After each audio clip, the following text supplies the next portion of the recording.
got a lovely face for radio. That's what they say, isn't it? That's the phrase. Yeah. No one sees it, so I'm fine.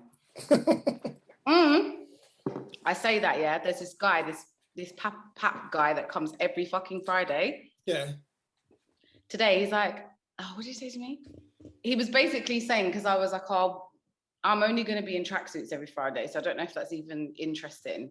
Like, why do you want to take pictures of me every Friday in a tracksuit? Like, you'd be lucky if it even matches. And he goes to me, yeah, because like Miley in class gets her stuff like sent to her on a Friday, and she like wears the whole outfit. I was like, I'm up at 5 fucking a.m. You'd be lucky if there's a wig on, bruv. Like, I was like, take your pictures if you must. He's a really nice guy, bless him. But so he just sits outside the BBC building. Stands.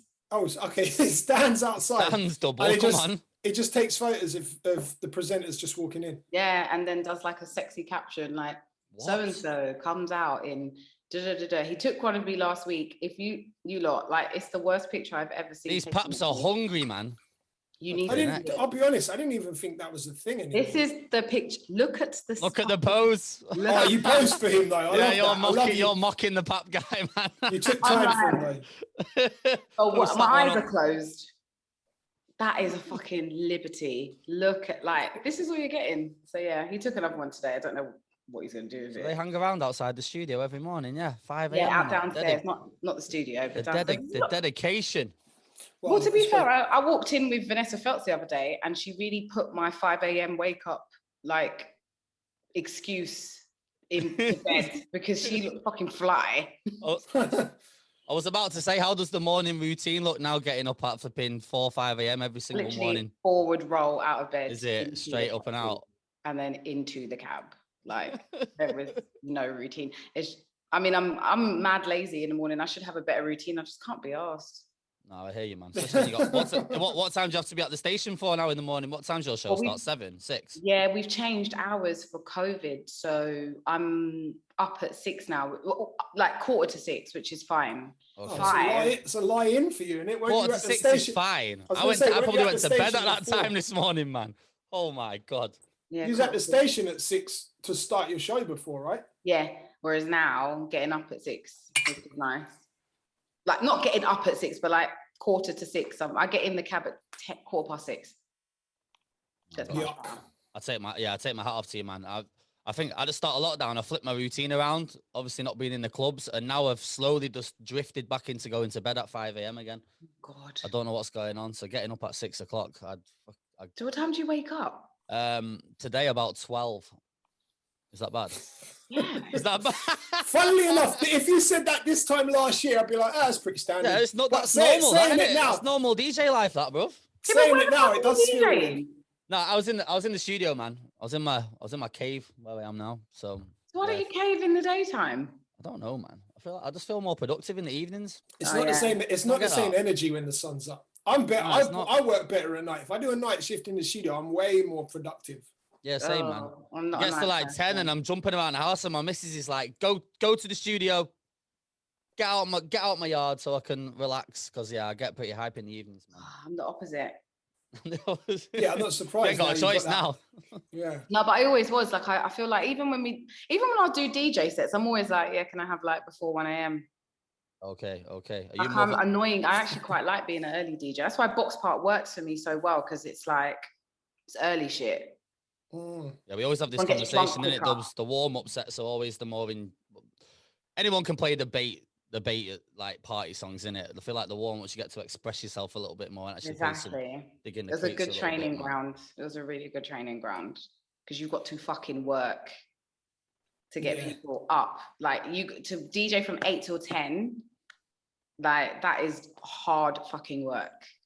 Box Park's different as well, isn't it? Because it's like not everyone's there to turn up and party. People are there to eat. Some people are there just to hang out. Some people are there for a lip syncing. They just want to lips in the corner of the room. And you're what? So I've never been to this Box Park. What is the layout of it? How does it work? So it's like a food hall, chill spot, like music. Yeah. It's kind of like an open space. Have you been to Dubl? Have you been to all 3 of them, or have you only been? No, I didn't go to the South London one. I've been to the where did we meet last year in the summer? Wembley. That was so I went to the Wembley one, and then I've been to the one in Shoreditch. Yeah, so basically the Croydon one is like the Wembley one. So it's like this, it literally, it's like an open park. No, I don't even, an open food court. Okay. But with a random club in the corner. Like, yeah. What? And London's a bit different, the Shoreditch one, the Shoreditch one's made up of shipping containers, isn't it? It's all shipping containers put on top of each other. Yeah. Is that the same with the Wembley one? I don't remember seeing it. No, it's like just a massive warehouse, isn't it? With the shops and I mean the food things all on the outside looking in. Yeah, and Wembley's bigger as well. Loads of seating in the middle. Yeah, same as Croydon, but Wembley's got more stuff upstairs because it came after. I think with Croydon, they haven't got as much upstairs, whereas Wembley is like fully kitted upstairs and downstairs. Right, okay. Sick, man, I miss it. Sick venue, so I do like them. Has it got like the long tables like what you see in the beer halls? Yeah, like in a prison. Well, like how prisoners. It's like how prisoners eat when you're in jail. Sort of heard. This guy's an idiot, you know. Everything's bolted to the floor, so you can't throw it around. All right, Nadia, so basically with everyone we've had on, we've kind of kicked off the conversation with how has the pandemic been, like how have you found lockdown, how has everything changed? You're one of a handful of people that I see that from the start of lockdown, it's just been like continuous wins. Super active. Like everyone else is like, super I'm depressed. Active. I lost my jobs. I'm now a homeschooling teacher. I can't do anything. And with you, it's like, well, actually, I've just sort of flexed my superpowers and now I'm running everything. Yeah. Is he just flexing right now? So like from the perspective of Nadia Jae, who's now the anchor of one of the biggest breakfast shows in the country, you weren't at the start of the pandemic. No. So like, give us a pandemic timeline from your perspective, please. You know what? I swear, it's like everything shut down and then somebody upstairs was like, right, get the floodgates open. We're going to open some shit for NJ because otherwise it's not going to happen. So fuck it. Give these men time off.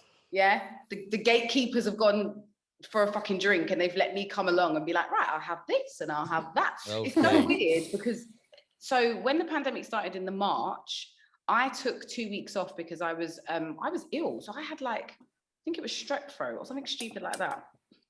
Never had it before in my life, didn't even know what it was. So I just assumed at that point, like, yeah, there's definitely something going on in the world and it's probably some mutation shit and it's just all affecting everyone differently. That was literally my first whatever. And I was actually really, really ill at the end of February. And I swear I had it. Like I do not get ill. That is my superpower.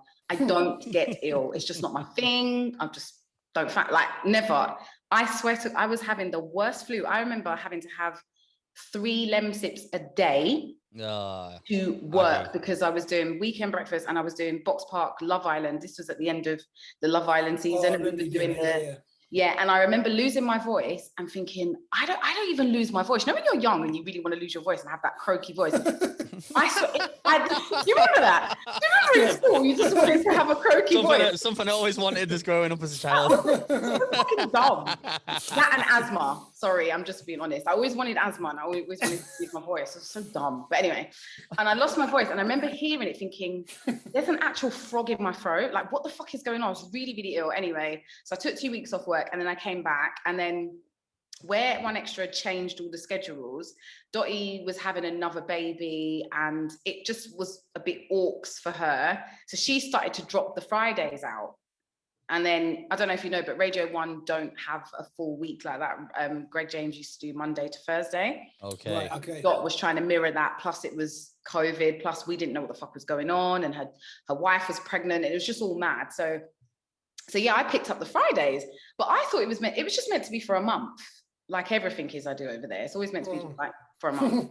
And then it was like, oh, okay, I'm still doing this. And I was actually really nervous because like weekend breakfast I can fuck about. Like, you know what I mean? It's just, that's my arena. I just chat shit. You know, I knew it's not the same as weekday breakfast, even down to the way the news is done. It's so full on. So I remember the first couple of weeks just being like, hi guys, I'm just here for Dottie, bye. You know what I mean? Like, like, don't worry, don't hate me. She's coming back on Monday. Okay, bye. So we quickly just made it simultaneous to the weekend. We were just like, all right, cool, we'll just have your mixes running from, because I used to mix on Saturdays.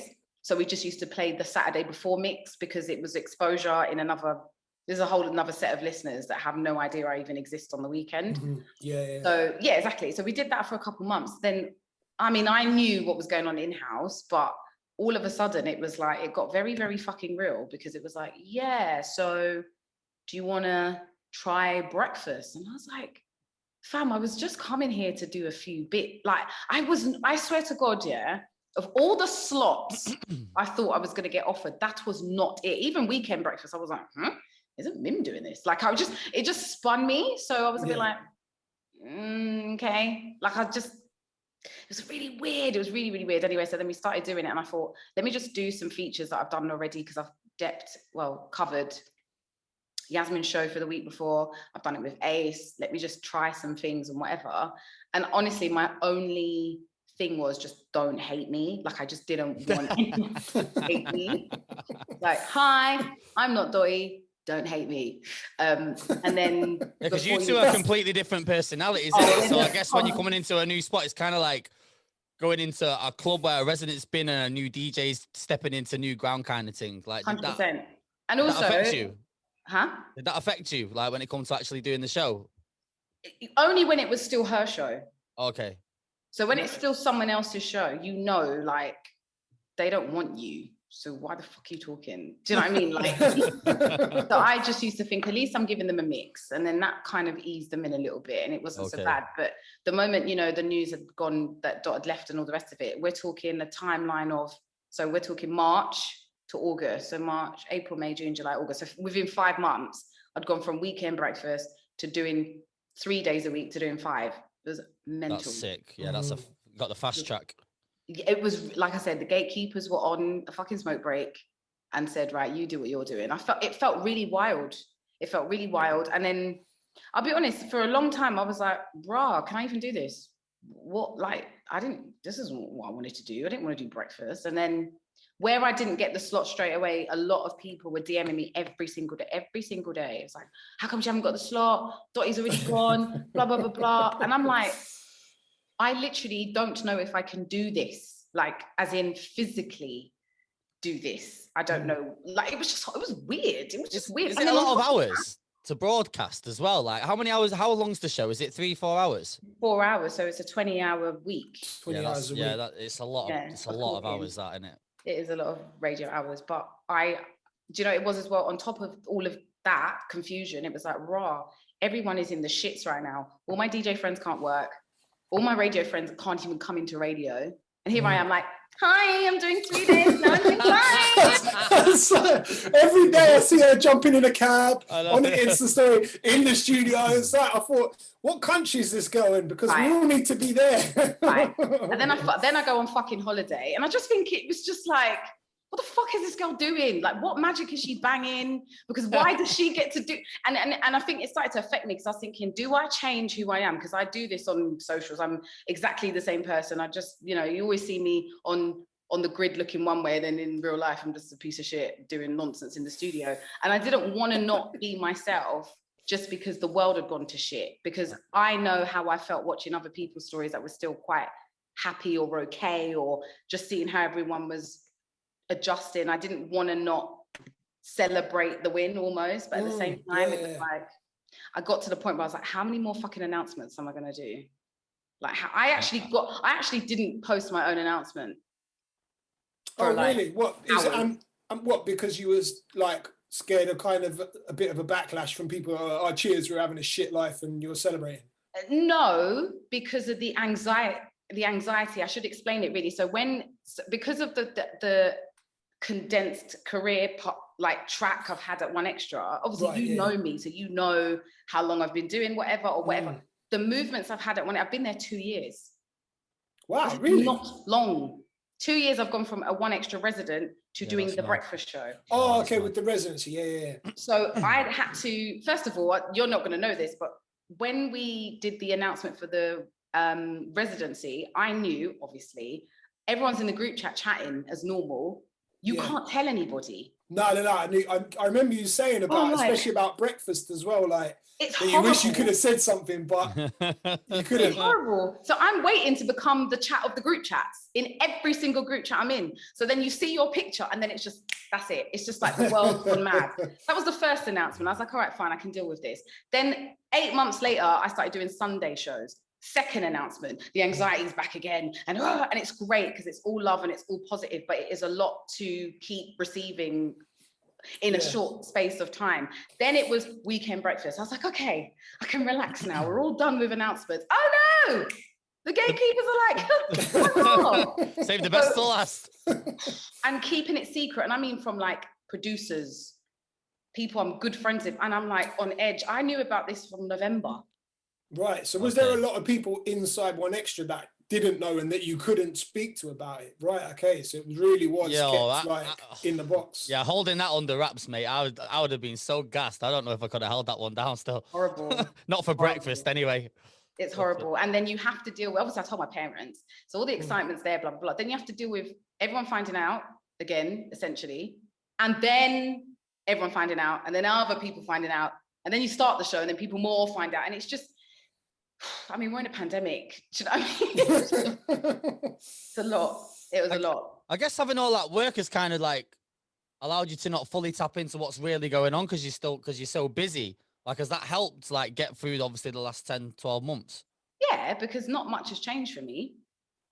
I'm working more. However, it means that when, like I said about posting wins, and it does make you feel like, literally people at One Extra who only have one show a week are not even able to do one show in the studio. Here I am with my 5 days, you know what I mean? And that's nothing on them and that's nothing on me. Not something I should even be like bothered about in that sense, but I'm just, we're all human and we all feel emotion, and I just know what it's like. I just know like the clubs are life for so many of us, and then it's like, if you don't have radio, what have you got? Like I get to mix on air. Yeah, radio's like therapy, man. Yeah, there's a huge difference between celebrating it and flaunting it, though. Oh, good point. Like I feel like you've announced it, and because it would be weird if you didn't announce it. Yeah. If it's on like Music Week and it's on the BBC and all the headlines and it's trending and it's on the meme pages, and then you just don't say anything about it, that's weird. But the fact that you're like, all right, cool, here's my announcement. I'm proper happy because this is what I've been working for 10 plus years to do. And now I'm here. Like, there's nothing wrong with that. But it's then if it's just like a concert, like what you're doing is celebrating. It's not flaunting. No, I hear that. And I never got any negative, like nobody's been horrible to me. Everyone's been like, finally, oh my God, I'm so glad. And I've had the best, even from Dottie. Dottie's been screaming about this for months. She's like, fucking hell, just get the show. Da, da, da. It's just that sometimes you want to be sensitive because there are people losing jobs, there are people losing family members, there are people going through some shit. Like, and I just feel like the radio is escapism, but it's really important to keep that tone on air. Yeah. Right. Yeah. So that they know that we're still human. Like, I am literally ordering all sorts of nothing just to keep me going. Like, oh, you one of them ones? Yeah, you're just on Amazon buying anything for the sake of it. I am on Amazon. ASOS. No, not ASOS. No clothes. I don't know where to go. But every single thing, I literally like buying myself shit so that I can be surprised by the door going every day. I'm not joking. That's not a bad idea, actually. I might just start ordering stuff just so I've got someone to speak to. That's it. And order bare stuff at the same time so you don't know which one's coming. Yeah. we made friends with Greg from DPD because we had so much gear delivered over lockdown. The same dude just coming back every time. It's like, all right, mate. Like, when you just give him the last I said, bro, you won't be coming back for a while. Don't worry, mate. We're not ordering nothing else. No, but yeah, that's been my timeline. It's been wonderful. And then I moved house. Yeah, it's all been going on. It's been good. I've been really lucky. It's just that, like I said, it's been a bit like, and then I randomly had a TV. It hasn't come on TV yet, but then we were filming for TV and it just felt all a bit, you want to celebrate properly. You want to be able to like, even taking pictures. Me and Snoochie couldn't do it because it's COVID, and then you've got this screen and it's just all been a bit. Yeah, I suppose as well, because you're working for the BBC, everything has to be like, everything that you present, and I'm just talking about your socials as well, you can't be seen to be breaking the rules because then suddenly it's BBC presenter Nadia Jae hugging up with BBC presenter Snoochie. They don't live together. Now they've broken the rules, and then it's your job. And then the gatekeepers finish their smoking break and they come back off. So, yeah. It must be tricky, but no, it's a sick win to witness, especially because like not a lot of people will have seen your journey from my perspective, in the sense that I remember when you joined Bang Radio and we had shows next to each other on community, and you came from West Side, right? Or I was West Side first. From West Side. So yeah, it's mad. And that was, what was that, like 7 years ago? Maybe seven, 8 years ago. 7 So years it's ago. like, to a lot of people, like you say, a lot of people, you kind of just will have just appeared. Oh, she's doing a show every now and then on One Extra. Oh, hang on, now she's doing Weekend. Oh, hang on, now she's doing like quick takeover. Nadia Jae's just won One Extra in 2 years, and it's like, nah, there's foundations that have been put in place. So the sick thing that you do, it's interesting you say about keeping yourself on air, because what I see and what I hear on the radio is you. Like, it's like there's some, which sounds like a dumb thing to say, but there's some presenters that you listen to them on radio, you know them in person, and it's two different people, right? Like a switched on personality for radio. Yeah. And it happens, like, I get it. I just can't be asked, if I'm honest with you. I guess it's harder way of putting on like something that you ain't. It's just easier to just be natural and be yourself. I feel like the best presenters are like that as well, isn't it? Like, you have to be comfortable in that. You have to be really grounded from within to be like, fuck it, I mess up all the time. Yeah, I'm gonna say the person's name wrong. Oh, I just can't. I just literally have got to the point where I was like, I can't be asked to be like, hi guys and welcome. It's blah blah blah. No, it's tiring. It's too tiring. And I just think, don't get me wrong, professional voices and having a certain demeanor. And, when I'm doing the news, you're not going to hear me be like, oh, hey, the news is coming, in it. Like, I'm not going to be colloquial. Yeah. But I don't want to not be me. I just don't. And it means, and you know what, it's so nice to be able to be like, yeah, I got something because I was just myself, not because I had to pretend to be a version of me, because personality disorder is real and it just appears, and you do find yourself with different faces for different people and different circumstances. I'm just too lazy. That's all it is. Just too fucking lazy. I will slip up on my own lies. Yeah. So the honesty is real. Just like, I can't be asked. Is there anything about where you are? Like, okay, all right. So is it safe to say that where you are now was the dream? It's like the destination. It was everything that you had worked towards when we were working together on Bang, when you were doing all the little, I remember when you were doing like practice sessions in Studio 2 and stuff like that, just literally coming in and learning to DJ. All of that stuff that you've been building towards now. Is it safe to say, like, is this the destination, or is there more? Is this just part of it? Yeah, it's part of it, because I don't feel like I'm not like this right now. I'm just a bit like, okay, now what? I can't explain What's next? I don't even know. I just feel like because I didn't plan to do breakfast, not that it's not an amazing thing, it's just I don't know. Well, with anybody, you can't stay on breakfast for the rest of your life. 5 years is what you do breakfast for. So there has to be something else after that. It's not possible for there not to be. I think, a career at the BBC. I mean, I look at someone like Trevor Nelson, and I think, he's a good friend of mine, and he regularly would give me tips and XYZ and just tell me this, that, and the other. And he's exactly what I mean when it comes to career-wise, like not, you don't want to become an age in what you do. You just do what you do, and you do it well, whether you're on Radio 6, whether you're on Radio 1 Extra, whether you're on Capital, wherever you are. So like, I don't want to stop doing radio. So I can't say that this is the pinnacle. It is at 1 Extra, 100%. Like, this is fucking huge. Like, there is no way. It's potentially the biggest show on the network. No, it is. It's not potentially. It's the biggest show on the network. It's fucking huge. Come on. Well, and it's mad. I'm just like, raw. Okay, me who messes up all the time. But I don't know if I can say, which is weird, because if someone said to me tomorrow, if this all ended, would you be all right? I'd just be like, no, because I've just got more to do. I don't know what it is. I just know that there's more to do.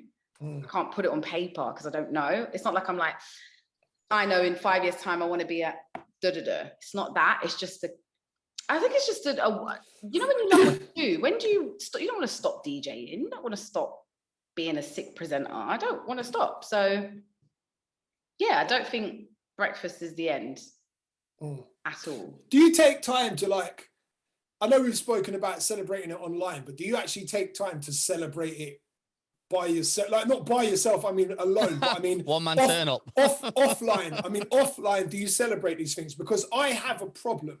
And my problem is, we were chatting with this actually about with D James not too long ago on another episode.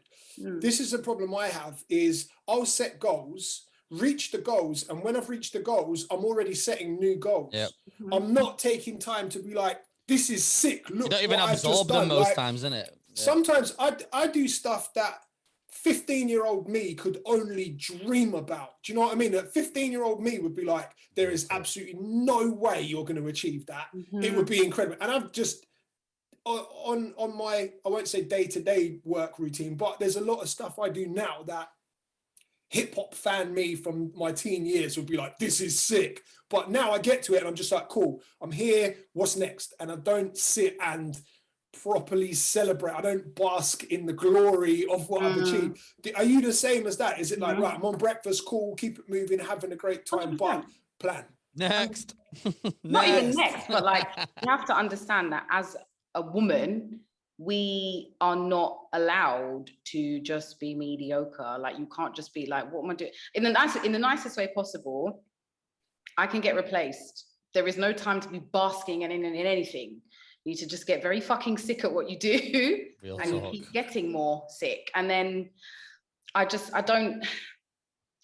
not really self-absorbed like that either. I prefer to, like, I'm the kind of person that will celebrate, I don't know, like, I'm materialistic. So I more celebrate, like, I don't know, the house, or I'll celebrate getting a new car, or my hair looking nice, or losing weight, or like, I'm trying to think of the last thing I celebrated. I celebrate getting certain jobs, definitely, but I haven't celebrated breakfast like that, because I just felt like I said, it was so given to me rather than me. I never put it on my to-do list. It was never on there. I promise you. Like, there was no do the one extra breakfast show. So do you feel like it was just handed to you rather than you achieved it? No, I feel like I worked for it. I definitely felt I was going to say that's I would definitely say that you achieved it. But it wasn't in my plan. So it just felt very divine. Like, it was where was your plan taken? I was about to say, what was the target? My plan was always like maybe evenings to continue, or when I was doing the Sunday daytime, I thought they might have just given me 2 days, because I know that Jam Supernova didn't want to do Saturdays and Sundays anymore. She wanted to just stick to her Tuesday nights specialist show. So I thought they would just give me an extra, like, Saturday, Sunday. So when I got weekend breakfast, I was like, cool, this is me.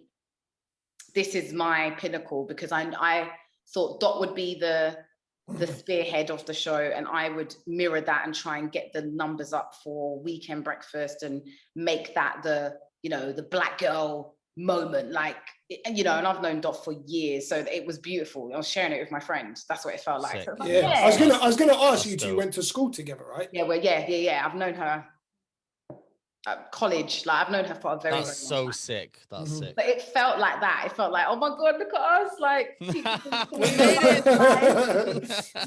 like, and I guess even for people that known us from when we were younger would have been like, raw, them two. Like, we were never delinquents. If you didn't know, Ashley is a very, very, very smart, very accomplished. I'm not as smart, but I did all right in my GCSEs. Like, so I always thought it was that. I genuinely thought it was going to stay like this for years. I had so many plans for the weekend breakfast show, like sick little things that we had and treatments and whatever. But then obviously COVID started to happen, and I'd only been in that sort for like 6 months or something like that. So so the plan was that. And if they were ever going to move me, I thought they would try me at daytime. Okay. Do you know what I mean? Like, I wasn't sure if Yaz or if Ace wanted to continue doing daytime. Maybe they would have me underneath that if any of them two went on to Radio 1 or went on to, do you know what I mean? I always thought that was the plan at most. Whereas, So that's the only reason why. It doesn't mean I don't think I deserved it. I definitely fucking worked. I worked on that show and I made sure that we had features and that, you know, it's very family orientated now. Like I love doing it, but it was not part of the plan, my guy. Like mad. What's the differences between the two breakfast shows, would you say then, from doing, because you said they're completely different. Is it like the listenership, the approach, like is the weekends a bit more relaxed and whatnot? Yeah, weekends more relaxed. There's less people listening, just call it what it is. And it's not, well, there is, because there's less people working at that time of the morning. I hear it. No other reason. There's people up at that time of the morning, I think. This is it, on a Saturday and Sunday. You might be up, but you might not be listening to radio because you're, you know, having a weekend. Yeah. The difference is that weekday breakfast, I feel very responsible. I feel very like, you know, this is the beginning of One Extra. This is why people stay on to listen to the rest of the station. Okay. So I'm always like, you know, big. I mean, we did this at Bang anyway. You big up other people's shows. Yeah. You make sure that you tell everyone what's coming up. You have a report. Luckily, I have a natural rapport with the other presenters anyway. But yeah, the news is important. Like, you know, God forbid someone dies. That's it, mate. I'm on. It's me. It's me that has to tell you. If any of the royal family dies, boom, boom, boom, lights on, boom. And I have to be so like, you read snap. the news, So you I was about to say it. I have to tell you. And then the news headline comes in. All the banter. Do you know what I mean? That is responsibility that is whew, it's a lot. Do you know what I mean? Yeah, that little link building up to the news, the tone completely changes every time, innit? that last little build up. Wow. Whereas on weekend breakfast, you can get away with like laughing into the news a bit. Okay. I mean, also the news is every half an hour on my show. It's actually only every hour on everyone else's show. Right, so like that's intense, which means you have to structure your features properly because some of them might run over half an hour. If the news is interrupted, it's different. Got you. Obviously the music as well. So like, I kind of get away with murder a little bit in the sense that I'm just like, can we play? I was about to say, do you get much freedom on the music? Yeah. She's in the system moving all the songs around. No, not even. I just think that music team and they're so supportive of me being an actual music head, which I fucking love. Sick. I love them for that. And it helps, you know, we will say this in our industry, but for those that don't know, it helps. You need to be at a station where you love the music. Yeah. You have to. It is so imperative because if you don't, there's only so much pretense. I was about to say, you got to talk about this music all day. If you're not enjoying it, it's just whack. And I'm so lucky, like new music will drop and I'm like, oh, this is sick. Oh my God. And I'm genuinely gassed about it. Genuinely. Do you have much, are you allowed to put in spot plays very much to the breakfast show? Because for a lot of people, for any DJs or people that aren't listening, like they that aren't into radio, they might not know how structured things are on radio, especially at the BBC, where when you arrive for your show, everything is already pre-programmed as to what time it's going to be playing and how it flows into things. Some people will think you're just there choosing and pressing play as you go. But I know, so that's what I was going to ask. Are you allowed to swap things around a lot? I'm allowed to be me, which is great. So musically, you will hear, like, what did I play today? No, I played Flipside today. Okay. Right, what you got served thing? Yeah, on the silhouette challenge. We've got to talk about that in a video. Go on. Carry on. We'll get to that. Yeah, no, that was wild. But One Extra posted it, so I just mentioned it on air. And then like when me and Shawnee B had our handover today, it's Bob Marley's birthday today. Right. I played Bob Marley, got to the clock, 11 a.m. Shawnee comes on mic. I didn't know he was doing this. I'm trying to give him tone and like get out of there. Shawnee's like, Nads, I'm not gonna lie, I feel like I want to run it again. Now at this point, I'm in another studio, we're in separate studios. I've got the desk still. I heard him and I was like, cool, we run it again. So I played the track over his show. Oh my Lord. This is what I'm saying. We're allowed to be ourselves. Like, right, okay. You know what I mean? I'm not saying that everyone does that, but like people are tweeting afterwards, like, that's why I love One Extra, because let's be real, there's so many other FM stations, they could never get away with that. They could true story. Forget anywhere else, forget global. I'm talking about in our house. Like, but we're allowed to be all the blackety black that we are, in it. So I love it. Yeah, I like a lot of the freedoms that One Extra allowed, because looking at it from the inside, it's still extremely professional how it's run. But at the same time, like it's it feels like it's being run by the kids, if you know what I mean. It's like the parents have gone and the kids are in charge, but it still sounds good. Like, it's sick. Yeah, having wheel ups and dancehall and soca and mixes on a breakfast show is wild. Like, I don't know who said, like I said, gatekeepers are on fucking smoke break, bruv, but it works. Yeah. I was about to say, are you the first DJ to bring mixes to the breakfast show? I want to say. I'm trying to think back, and because remember Rampage used to do it right at the beginning in the Afternoons. Yeah, but it wasn't breakfast. They weren't breakfast. They did 10 till 1, so it wasn't technically a breakfast. That was it, wasn't it? It was Rampage were the first lot to do a mix on breakfast. We're talking 10 years, I think. Yeah, but they weren't breakfast. No, they weren't breakfast. They did 10 till 1. 10 till 1, innit? I'm trying to think who did breakfast from Rampage one. I can't even remember. It must have been Trevor. What was breakfast? Yeah, Trevor did breakfast. Oh, okay. I don't remember that. It was definitely Rampage. They must have either covered it for a bit or something, but I know that there was a conversation that I was in with bosses, and they were like, we haven't had mixes on since Rampage. So I don't know what their time slot was. I always just assumed it was actually breakfast and not 10 till 1. Yeah. I think it was it was definitely 10 till 1. I'm sure it was. Yeah. All right. I remember listening to them. Fall in love with radio, man. They used to go in. Yeah, definitely. They still do, to be fair. Yeah, because they're back on now. Maurice and Treble T do it, right? On Sunday. Yeah. Sick. Yeah. So yeah, there's no like I just couldn't not bring my DJ side. It didn't make sense to me. Like, and don't get me wrong, there are other presenters that are DJs on the network that choose not to mix, and that's fine, but I can't do it. I just can't. It gives it a different energy, man. Having live mixes, especially breakfast as well, people driving into work or whatever, like that is. Do you know who did do it? Mim Shake used to have mixes 9 o'clock or 9:30 on his Saturday show when he was doing weekend breakfast. Okay. And the fact that I remembered that, because I remember I used to tune in and think, oh shit, what is going on? Like, he always had a sick mix on. It wasn't him, he'd guest DJ. That was like, yeah, I'm definitely doing this. There is no way I'm not bringing mixes on breakfast, because you just know what the interaction is going to be like. These lot don't get to hear, our specialist shows are amazing, but they're not. These people are usually 9 to 5ers. They're not listening in the evenings, are they? Yeah, they've got their kids, they've got husbands, wives, whatever, or going out, and they don't get to hear it. So, yeah, I'm really lucky, to be fair. So flip side was your spot play. Let's talk about. I mean, what did you say? You played flip side today? Yeah, I play loads. I play shitloads, but it's a 4-hour show, so I can't think of all the songs. Definitely Bob Marley. It's a couple of songs. Like, I played some Western today. And then obviously it's New Music Friday, so I flang all that in there as well. Like, I get shitloads of free play.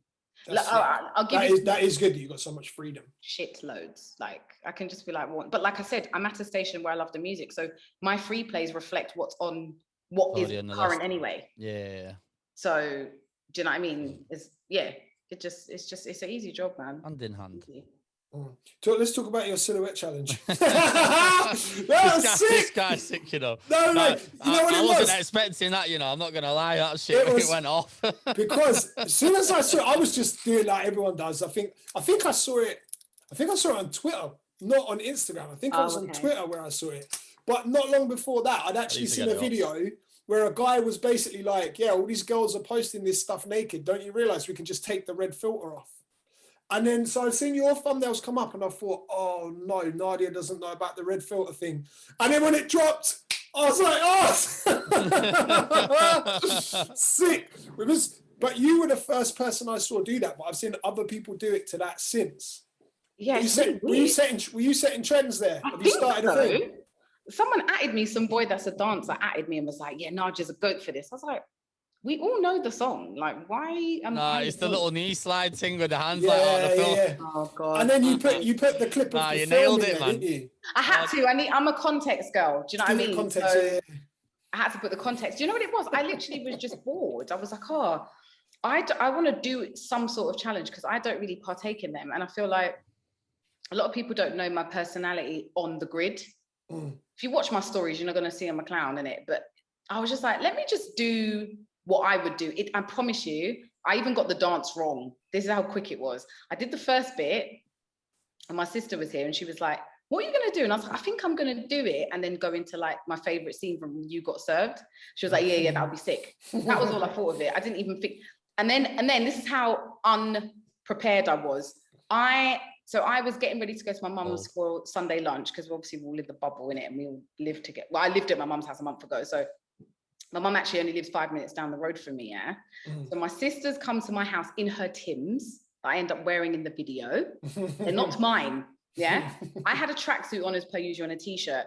Then she's like, I swear you've got a bandana that you used to wear when you was like younger. I was like, yeah, shit, I've got that bandana. I tied the bandana on, had my hoops in already. That's Kai's hat. I went into Kai's room. I was like, oh, what can I get that's really baggy?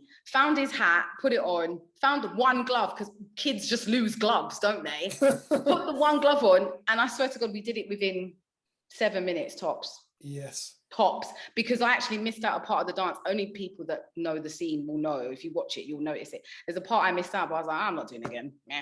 I just merged it together and just put it on TikTok. And I was like, oh, let me post it, because it's actually really dumb. And then, boy, I'm still getting likes now. I've had to turn off. I was going to say, it's bad. I just got it up on Twitter. It's had 106,000 views, man. Yeah. What on earth? That's it. I know UK Gossip posted it. That's mad. That's mad.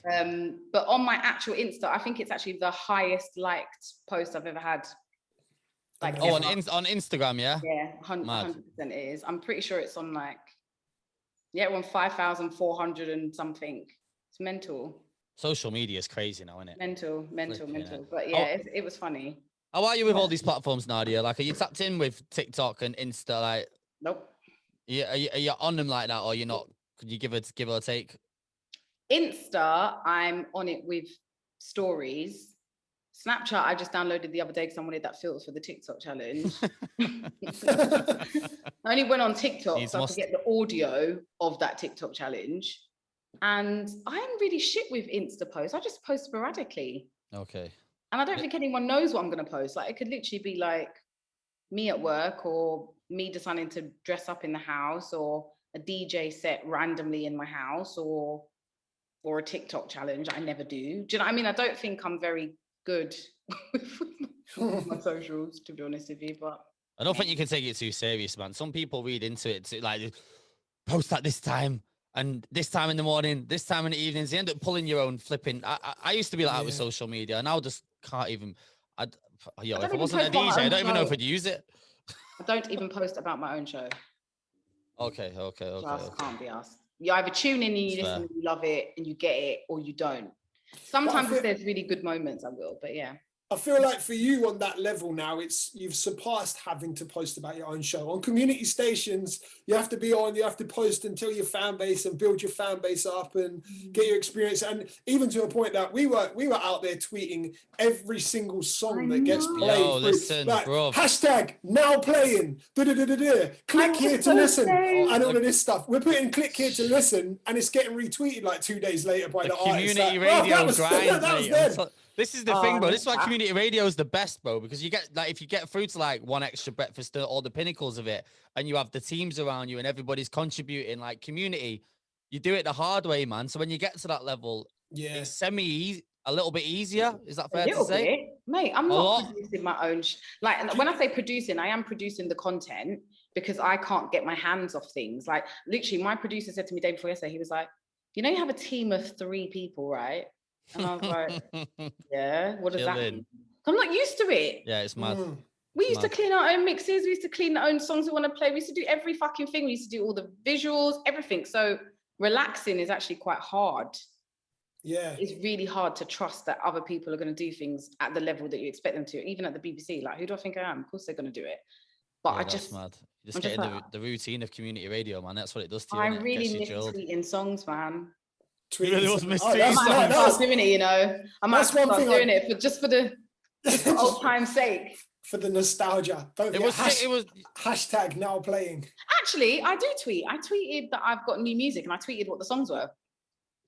There you go. Yeah, but I meant like live during the show, every single song. Yeah, it was like it was like hashtag now playing.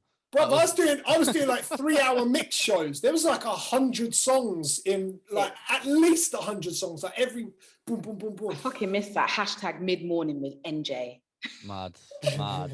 It was sick for building up rapport with artists though, man. Like, especially like being up in Manny when we used to do drive time here. You wouldn't get to connect with the artists too much. So if you're consistently tweeting that you're playing their songs on the radio, I think that's how I managed to build my relationships Mate, do you with a lot of the remember artists down there. Was it Missy Elliott that tweeted us? Did she tweet me? And then you thought it was you. Do you remember? Yeah, and that was something to do with an Aaliyah mix, I think so. And she was like, I love this song. I was so fucking gassed. Oh, this is mad. This is mad. Missy Elliott must do this regular, because when I was doing Extra Talent years ago. Yeah. Do you remember that artist, Nadia Jae, that Missy worked on? It was one of her projects. She entered a competition in America. Missy signed her. She brought out a song. I remember we were playing it on the Extra Talent show that night, and we were tweeting at it. Next thing, me and Missy Elliott are having a full-on conversation on Twitter. I couldn't believe it. And then she was talking about the importance of DJs and how like she goes out of her way to chat to like the DJs on the socials and everything else. Makes sense. That's crazy, man. Yeah, Missy's 30, you know. She don't need to be talking. She don't need to talk to me. What's going on? I remember one. Go on. I was gonna say, do you know that American artists really respect us though? They really respect UK DJs. I think they've got to a point where they realize our little island is actually really important for their music. I think in the past it was just that little island where they have tea and crumpets for breakfast and that. But I think what they're realizing now, especially if there's a huge influx of really influential producers making some massive music in America. And I'm not just talking about with the drill scene. I'm talking about like Harmony, for example, who made like a bunch of music for Chris Brown. And do you know what I mean? Like there's so many influential people from the UK actually doing bits in American music. I think they're realizing now, like, who was the producer that was writing on Bryson's Don't? That's from the UK. I saw that flying around on Twitter. Dr. Vades. Dr. Vades made the instrumental for that. Oh, same as Nadia Rose. Yeah. So Dr. Vades wasn't part of the writing camp. They just made the instrumental and just flung it out. And then one day it was just Bryson Tiller's Don't. Wow. But it's mad. Wow. So Dr. Vades as well. Do you remember in the funky days that Tribal Mags? Yes. One of Dr. Vades is that Tribal Mags. The other. What? Yeah, it's two guys. And yeah, one of them is Tribal. It's crazy, bruv. Like, yeah, it's wild.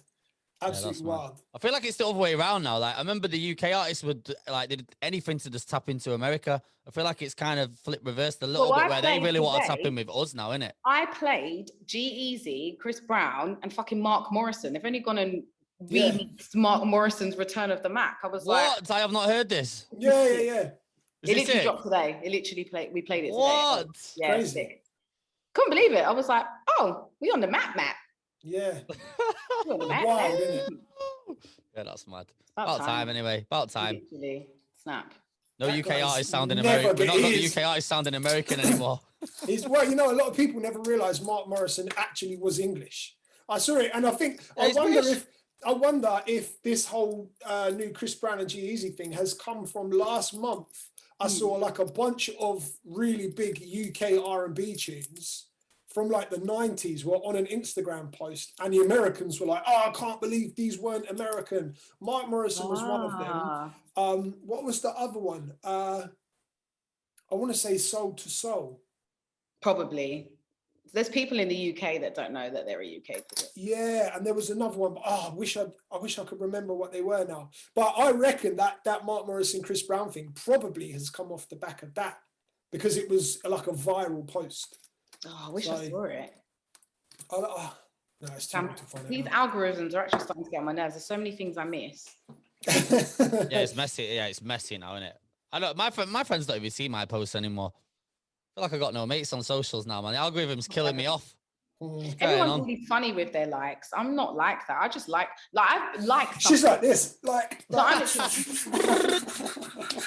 I've liked something, and my friends had to call me, be like, babe, that's a derogatory thing about the podcast.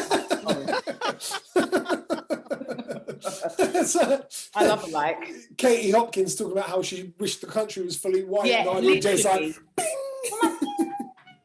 I like and stuff. But fucking Instagram, whatever, man. It is people that don't like to like stuff and they just pre you, it's weird. It is. It is a very strange place. See what social media has done to the world, man. It's got everyone tripping out. Flipping heck. Yeah. Yeah, it is a bit mad. Nadia, when you came on the podcast the first time round, God. It was like 2 years ago. No, I think it was longer. I think it was like 2.5, probably nearly 3 years ago, like 2.5 years ago, I think. Yeah. Our conversation was about basically female DJs and like, is it unfair on female DJs? Is it a struggle for female DJs, etc.? Has your viewpoint changed on it much? Because at the time it was like, yeah, it's a very male-dominated scene, and talented girls do get overlooked, and basically like the best-looking ones kind of get fast-tracked and stuff like that. What's your viewpoint on it now about the females in the industry, especially the radio industry? That's mad that was 3 years ago to now, and to see like where you've grown to as well in your current position. That's crazy. Mad, because I met Nick Bright that day. Wow. And then like, he thinks I've stalked him ever since because I shit. Station. I just appeared at One Extra and then haven't left him alone since. Only joking, love you, Nick. Do you know what I think has actually changed? I think actually there has been more of an influx of, okay, you're not that good a DJ though, are you? So like I think brands are starting to realize that it's quite damaging for them to have females that aren't good. Okay. Do you know what I mean? So I haven't seen as many influencer DJs as much who aren't technically at least good. Okay. No one's saying you have to be, fucking Spinderella. She was a sick DJ, by the way. Sorry, I just want to put that out there. No, she was. So the bar has been raised, actually, because I think some of the girls who, and maybe even, no, I'm not influencer DJ, I'm on radio, but because I was going to say, I wonder if I am too, but just the kind of influencer wave of girl DJs, they've realized it's fucking hard work. Mm-hmm. So I think the whole, the shiny shit's gone now, because there's only so much free clothes and only who's really going to be DJing in their house with if you haven't got any, what's it called, stuff at home that you can DJ with. I know what the word is. Fucking hell. Equipment. There she is. You got up early this morning, innit? It's those early mornings. It must be nearly bedtime, man. It's almost 4 o'clock. Brain is starting to get frazzled at this point. But yeah, the equipment and just like the attention to detail. Like you can't be playing the same songs over and over again. You've got to stay on your fucking game. If I did not have radio, too much there's shitloads of music everywhere. Yeah, that's mad. How are you supposed to streamline what's going to be a banger? How are you supposed to do you know what I mean? You don't have the playing field of the club anymore. Everything's closed. So over the period of lockdown, I've seen it's DJs getting jobs. Mm-hmm. You might look nice on top of it, but anytime I've seen like live DJ sets and stuff like that, it's been real DJs, or whether they've done it on their own platforms or whatever, because you can't fake the love for the craft, innit? No, you can't. You can't. Real. So if you are even if you started out as an influencer DJ, you've had to up your game because brands are on it. Brands aren't going to book you to be in their store now if you're not a good DJ, because it will look shit on them. So where you might have been the cheaper option before, I think the novelty's definitely worn off. I haven't been around any female DJs and thought, meh. Like there's this one girl called Joss Wavy. I went to a Doja Cat event, feels like a billion years ago now.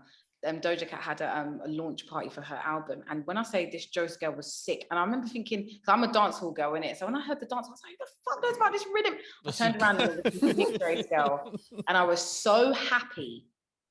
I was so gassed. I was like, "She's a fucking." You know what it's like, double. In it, like your dancehall. There's certain rhythms that are like, they're like backyard, in the corner, round the corner, back a foot. Rhythm. You won't hear these. I'm not talking about your bait, rum and red. Yeah. Like I don't know what she played, but I remember thinking, no, she's sick. And I looked at her and she was gorgeous, mixed race girl, bit like, I don't know how old she is, but from that day I thought, yeah, it's about time. We haven't got space for. I can look at that girl and just be like, yeah, you're just a sick DJ. This is great. Just like how I look at guys and think you're just a good DJ. Actually, I'm gonna say something really problematic. I've heard some really shit guys. Yes. I mean, let me sip, because let me. It's tea time. Take a breath, then start naming names. I'm not gonna say the guy's name yet, but I did an Adidas event. Oh my lord! 2 years ago now, And bless his heart, he's so sweet. I was in the middle, so I can't remember who was on before me, but I came on second. He came on last. And I had the, sorry, Lord. The crowd was lit by the time I left, and I knew I'd done my job. I was like, right, cool, your time. I went back over there because I think I left. My man did it. He goes to me, no, but I rate him though, because you know what he said to me? He was like, you're a really good DJ. And I was like, thank you. He was like, I'm not gonna lie, you're better than me. Oh, bless him. I just ran out of the venue. Bless him. But yeah, I've heard some mediocre guys, and I'm like, or I'm hearing guys, I'm like, you're not as good as I thought you were. This and that doesn't mean I'm so sick, mad. by the way. I've got, look, especially now that I do it on air, I've got lazy. I have to, because no one cares about the technical ability so much. Yeah. Do you know what I mean? So I know even me, I'm just like, oh, I could really be fucking it up and really get some vinyls out and really do whatever, but there's no space to flex like that on air. The difference, though, I think we spoke about this last time, is you put in the practice hours. And like I said earlier, I remember when you said to me you were going to start practicing, and then every time I came to the station, there you are in Studio 2, actually practice, just by yourself, not recording, just there, like, actually practicing. So you put in the practice hours. How long you been DJing for, Nadia? Then, did the presenting or the DJing? Which one came first? Presenting came first. Okay, and then you just think. I never wanted to be a DJ. Oh, for real? Something else that just found me. I started DJing. My first DJ set was the 1st of January 2016. Wow. That was my first ever DJ set. Man, so you've not even really been DJing that long, really, like when you think about it. 4 or 5 years? So 4 years, 5 years. So wait, 2016, 1st of Jan, 2017, 18, 19, 20. 5 years. Mad. So yeah, 5 years now. So just gone 5 years, last month. So 1st of Jan 2021 would have been. Yeah, that's great. Yeah, that's a mad. The rise is the rise is mad. That's gone fast. That's gone fast for me, because now, like I say, I remember you doing your practice sessions in the second studio at Bang Radio.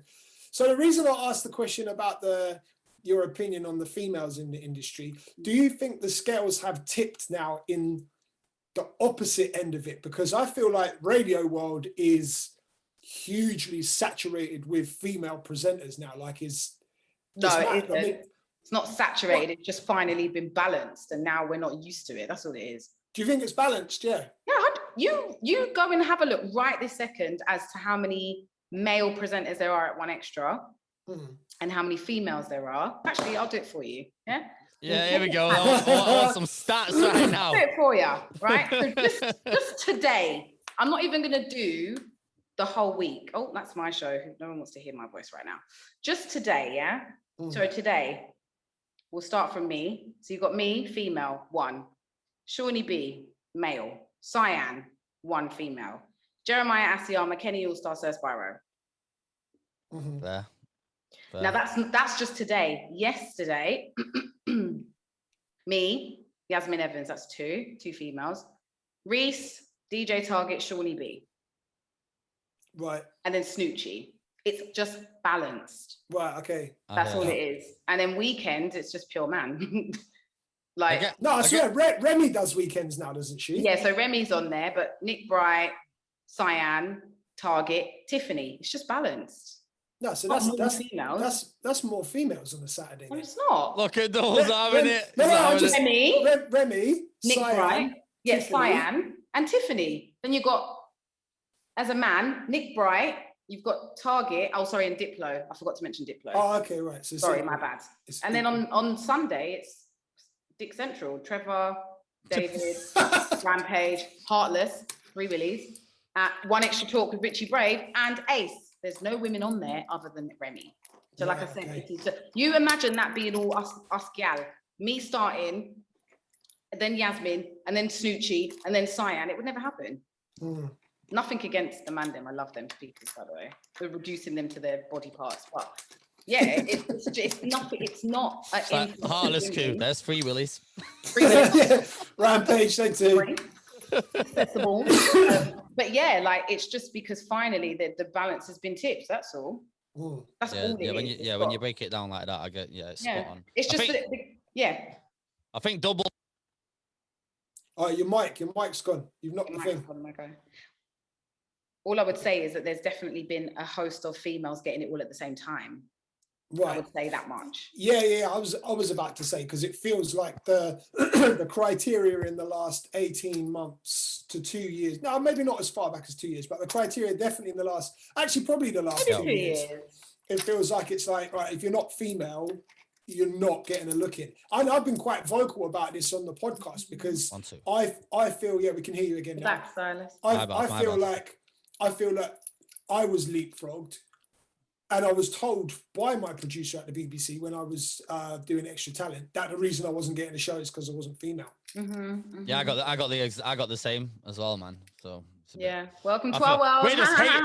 We're just haters now. So that's just haters now, man. Fuck radio. No, I don't think that, but no, I don't think you're haters. I think you guys have been given a little slip into what it's like to be a woman in the workforce, and and it's horrible. I don't want anyone to experience it.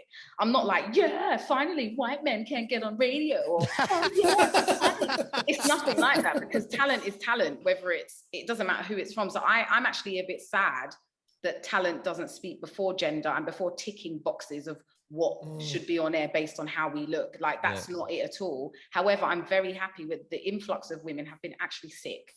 Henry, Remy, like, these are people that have been in the industry fucking it up anyway. Thank God. Do you know what I mean?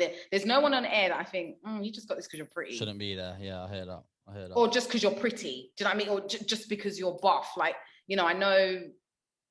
No, there's nobody that I can think, like, even Leisha, like, I know a lot of people don't know that she was at Rinse for time. Yeah. Oh yeah, I forgot Lady Leisha just started there as well, didn't she? Did she do Represent as well? Am I making that up? I don't know. Maybe. I think, I feel like she did. No, I feel like she did do a guest show or a couple guest shows on Represent. 100%. Okay. Because I remember being at Bang at the time, and we were like, "Oh shit, why isn't our station doing this?" Because I think Stormzy did one at Represent as well, didn't he?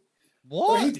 Stormzy, Leisha, and someone else who was popping at the time. I can't remember the name of the artist now, but did like guest shows for Represent.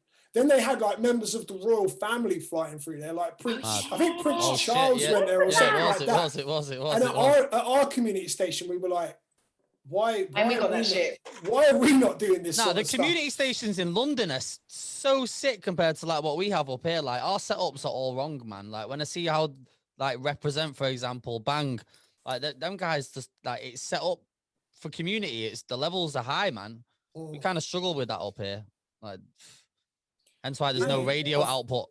Well, I feel like it's because it's a hub, though. Because, for example, not all, but some of the community station leaders have come from other jobs in national radio because they're all London based. So they've come from being like an exec or like a high-end producer or someone in the bigger stations, and then they're now in charge of a whole community station. Right. They run it like a proper national station. Bang was so uniformed, and I don't want to say strict, because I feel like it was very disciplined as a community station. Do you know what I mean?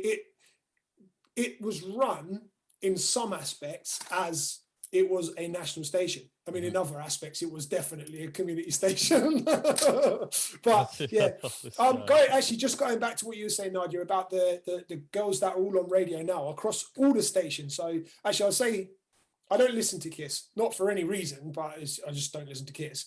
But Capital Extra and One Extra both have incredible female, like the female presenters on there. I don't think there's one that I've heard that I'm like, nah, I don't think you should be doing this show. Oh, I do, but I'm not going to say. I do, but I'm not going to comment.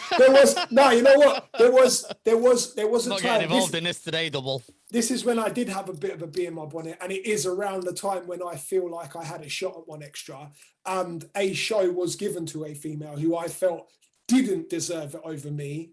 Okay. But got it because she was a female. That's why initially I was like, I don't like this. I don't like this situation at all. But I feel like exactly like you say, that the ones that are in their positions now, I can't think of one. No, me neither. Literally only one, and she has nothing to do with the culture. So it doesn't matter who she is, if that makes sense. Like, she's not somebody that. I mean, she just appeared one day, and I was like, okay. And then every time I hear her, I'm like, oh my God, like, please stop talking. That does not happen to me. I literally like, and by the way, I listen to Capital Extra, like I bang it out. Like I don't care what anybody says, I bang it out. I get in the car and I'm like, right. Sometimes I listen to One Extra, other times I listen to Capital Extra, and it feels really nice to be able to like I tweet the Breakfast Girl sometimes, and they tweet me back. Like we had some guy that tweeted, "Oh my God, Capital Extra playing da da da da," and Yinka was like, "We're not playing that," and I was like, "I am," and we're all laughing about it. Like, you know what I mean, I love that. It's nice. It's nice to see some beautiful brown faces on breakfast shows. I think it's fucking sick. I really do. But yeah, there's not one person I think, ooh, get off radio, other than that one person. But like I said, that person's not part of the culture, so it doesn't matter. Lord of mercy. You know who that person is, Stxylo. It doesn't even make sense. We'll talk about it off camera. Yeah, you can tell me after. I need in on this. I don't know who. When you listen to radio now, do you like can you listen to it as a listener, or do you find yourself pulling it apart technically? Like when I go to a club, I'm like, if a mix goes out, my ears will just pick it up, like without me even having to think. Or a curse. Okay, yeah, it's bad, isn't it? Back, because all I can hear now is clanging, and whether the mix is coming in, or I'm that weirdo that knows what song's coming in next, and I'm singing it already, and everyone's like, "What are you doing?" But with radio, I can just enjoy it for like. Is it? Okay. Yeah, unless I hear a swear word, I'm like, "Ooh." Whoops. It's like when if you hear like little gaps or something, and you know shit is going down in the studio, you're like, oh, he's probably dealing with a producer there. So like you hear the things going on behind the scenes without them actually going out in it, you start to pick them up. Yeah, that's a bit mad. But other than that, like I can enjoy listening to radio as just a fan, because I am a fan of it. And yeah, it's just nice. I mean, other than the scandal with Tiny in radio, it's been nice to be able to just be relaxed, like no one's getting dragged on radio, everyone's just, you know, got their slots and they're all comfortable and happy, and there's no scandal. I spoke too soon because obviously that thing happened, but yeah, like it's nice to see people just get their flowers. I'm glad you brought that up, though. I was going to say, we've definitely got that in our notes. Because in my head, I was like, right, I'm going to bring this up, but we need a segue. And Nadia, the professional she is, just provided the perfect bridge. Done it for us. How much do you charge for plays on your show, Nadia? Just a tweet. Just a tweet. So yeah, I think obviously, like, actually, individually, we've all spoken to each other. I don't think you two have spoken about this, but we did in Clubhouse, kind of. We touched on it in Clubhouse the other day. Oh yeah, so all three of us were in that Clubhouse conversation. Yeah, because Dubl was getting pelters. You know what? Weren't you, Dubs?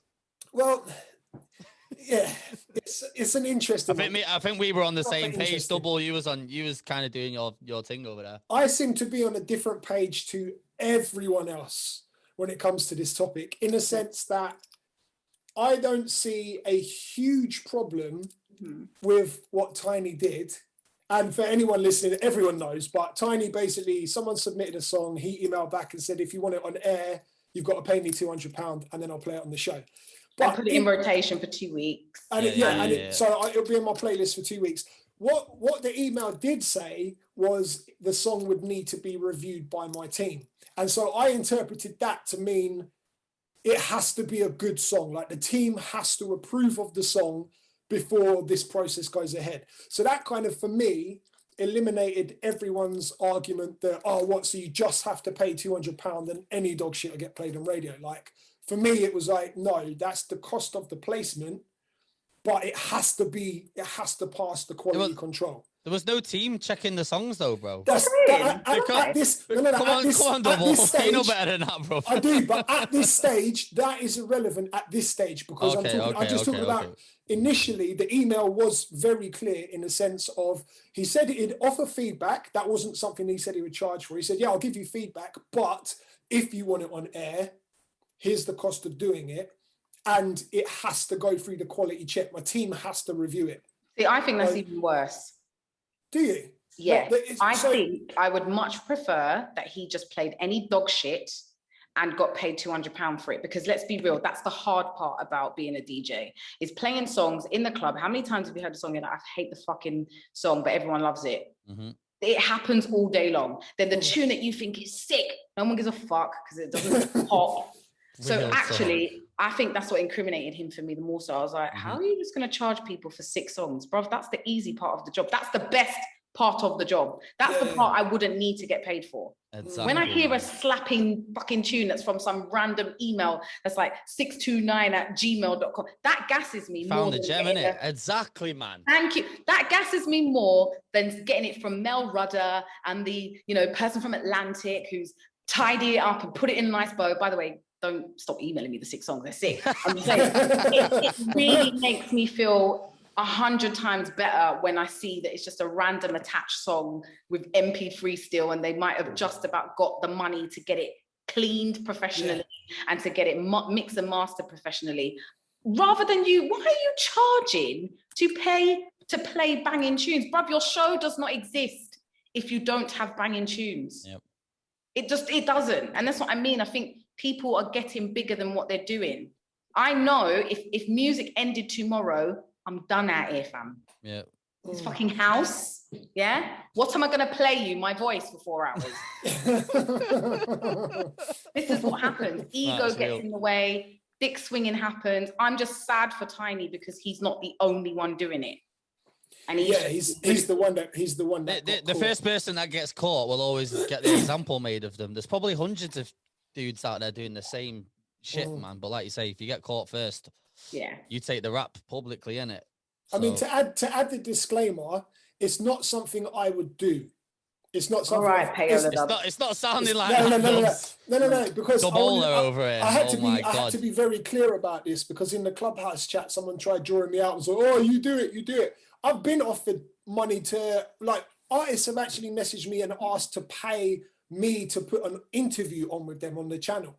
And I'm like, that's not how I operate. Like, I pride myself in making sure the DJ Dubl brand is known for championing artists, bringing you music. Like, there's big artists now that I know for a fact people out there can be like, DJ Dubl is the first person to ever play this artist's song. Like, and that's something I built my whole entire brand around. So for me to then be like, yeah, cool, just pay me. Me 2 ton. Pay me 200 quid and I'll just put it on. That's not what I'm about. But the way I see it is, Tiny has never put himself out there as a tastemaker. Yep. He's never said he's a DJ that breaks artists. And for me, it was just like, if that's how you do business, that's how you do. If that's your hustle, that's your hustle. Do you know what I mean? One thing I do think he did wrong is undermining the Capital Extra marketing, because obviously they get their money through selling advertising, and the advertising on their station per week is big bucks. Excuse me. So for him to then sell essentially airtime at his price, he's completely undermining them. And I said in the Clubhouse chat as well, and Nadia, you know this, when we were doing community shows, if someone approached you to sponsor the show, as it happened, you had to then clear it with the station, and then you agreed how you would split the money. The station are providing the studio, the station are providing the aerial, the license, the staff to back you up. So they're going to get the lion's share of it. And then as a presenter for bringing the sponsorship in, you get a cut of that. Mm-hmm. But obviously he hadn't discussed anything with Capital Extra. And on top of it, like, I wasn't aware at the time, but it's against Ofcom rules. So it is in Radio Land. It's not a criminal law. It's not a crime. But in Radio Land, it is against Ofcom's rules. But my thing was, what about pluggers?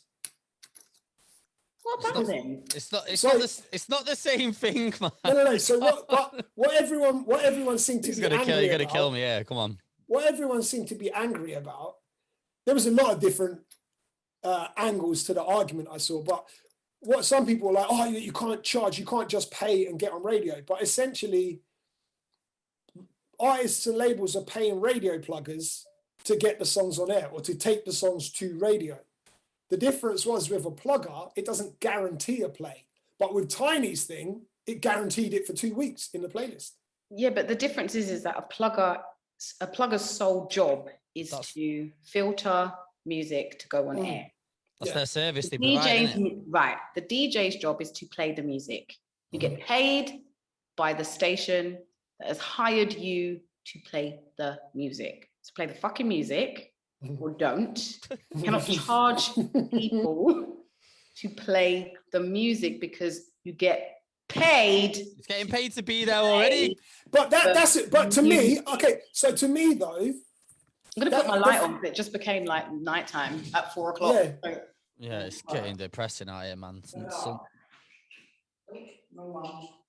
Hey, wait.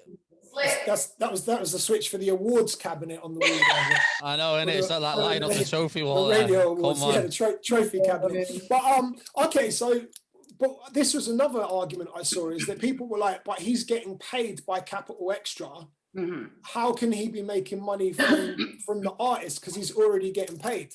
To me, like, even that's not a strong enough argument because why shouldn't he? I'm taking out the fact that in terms of Ofcom rules, it's illegal. Let's take that out because that's not why people were angry. Like the people on social media weren't angry because he broke Ofcom laws. Let's face it. So like, why is it a problem that the station pay him and he's getting other money? Sorry, it's people real close to my house. For me, Dubl, he's eating off like it's not his plate to eat off. Like the network pays him like his wage. Yeah. You can't go in there and take backhanders under the table to build your playlist for your show. There's no team vetting them songs. No, and yeah, as it turns out, I feel sorry for him. I do feel sorry for him a little bit, but there's no doubt in my mind that he knew exactly what he was doing there. Young or not, I think he knew exactly what he was doing, man. See, I don't know Tiny in it, so I can't really comment what he's like as a person. I don't think he did purely because it was an email. There's a very visible paper trail. Yeah, but if everyone's doing that around you, no one's been caught. Mm-hmm. Why would you think anything of it? Like, you just feel like, well, how else am I going to do it? What's he going to do? Like, we're not, if you're from the old school age of DJing, you know that has to be a bit more underhand because, like, but whereas he's not thinking someone's going to out him because number one, he's not thinking he's going to get reprimanded because he's thinking, well, everyone's doing it, or some people he knows are doing it, or either that or he didn't care. I honestly think he just didn't know. And this was another thing this is another thing I said the other day, and it was part of the problem here, and I think you both agree with me. I think, Nadia, you definitely agree with me with this, is he got to that position so quickly because he's Stormzy's DJ. Yep. Now, I don't have a problem with that necessarily, but the issue is that he skipped all of the learning steps that we have all been through. He skipped community radio. He skipped learning the fact that if I get a sponsor for the show, I have to split the money. So naturally, I would know, okay, if I'm going to make money from another avenue in this show, I need to split it with the station, or at least have the conversation there. And now the manager's going to turn around and be like, well, actually, you can't do that. It's illegal. Oh, all right, I won't do it then. I think he skipped all of the training steps. So like, I just feel like you're Stormzy's DJ and your job is to play music on Capital Extra. So, like, I don't know who mentioned it in the Clubhouse chat, but fam, we've come from an age where people were buying music, play on their show. Yeah. How are you doing? How are you charging? We're not talking about DJ Tiny Radio. I wouldn't mind if he had his own radio show in his house. And if he's built his own little thing, then it's not as bad, but he's doing it under. Come on. Like, that's not okay. Yeah. That's not okay because you're not, even if you didn't know it was okay, even if you didn't know, you ask. Mm-hmm. If you cared that much, like, we're talking FM national radio, global, fam. This is not as if he doesn't have people around him that he can ask as well. Like, he's surrounded, like you say, he's Stormzy's DJ. They obviously move around. Ask Flip. Well, yeah, but I mean, I don't think Flips necessily would know. Flips isn't from the radio background. Well, his producer would know. That's the thing. Someone in that camp, with what they've done, they will know. Yeah. He didn't ask the people in the station, and I think that was a huge error. But I don't think it was wrong. That's why. I don't think mentioning that, he's Stormzy's DJ and he's got Stormzy's team. Because if you look at Stormzy's team, a lot of them are the guys that Stormzy grew with. Yeah, and look what they've done, Dubl. They're learning this shit as they go along. They have songs, but they're learning. And that's what I'm saying. Like, we're not talking about a group of uneducated young men. We're talking about young men that are being maneuvered correctly by one of the Boatengs. Do you know what I mean? Put some respect on what these boys are doing. Like, Flips has a song and doesn't even talk. I literally played Flips' song today. Yeah.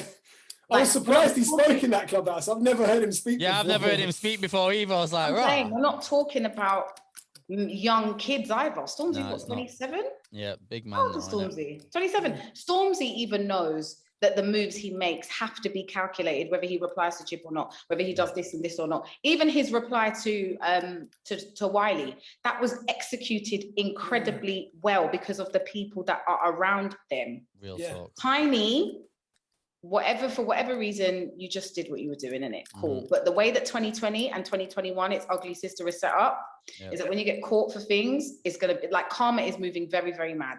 You do one good thing, all of a sudden you're doing the breakfast show. You do one bad thing, all of a sudden you've lost your fucking slot. That is so real. I'm telling you, karma is on smoke. She is taking crack. It was more for the whole.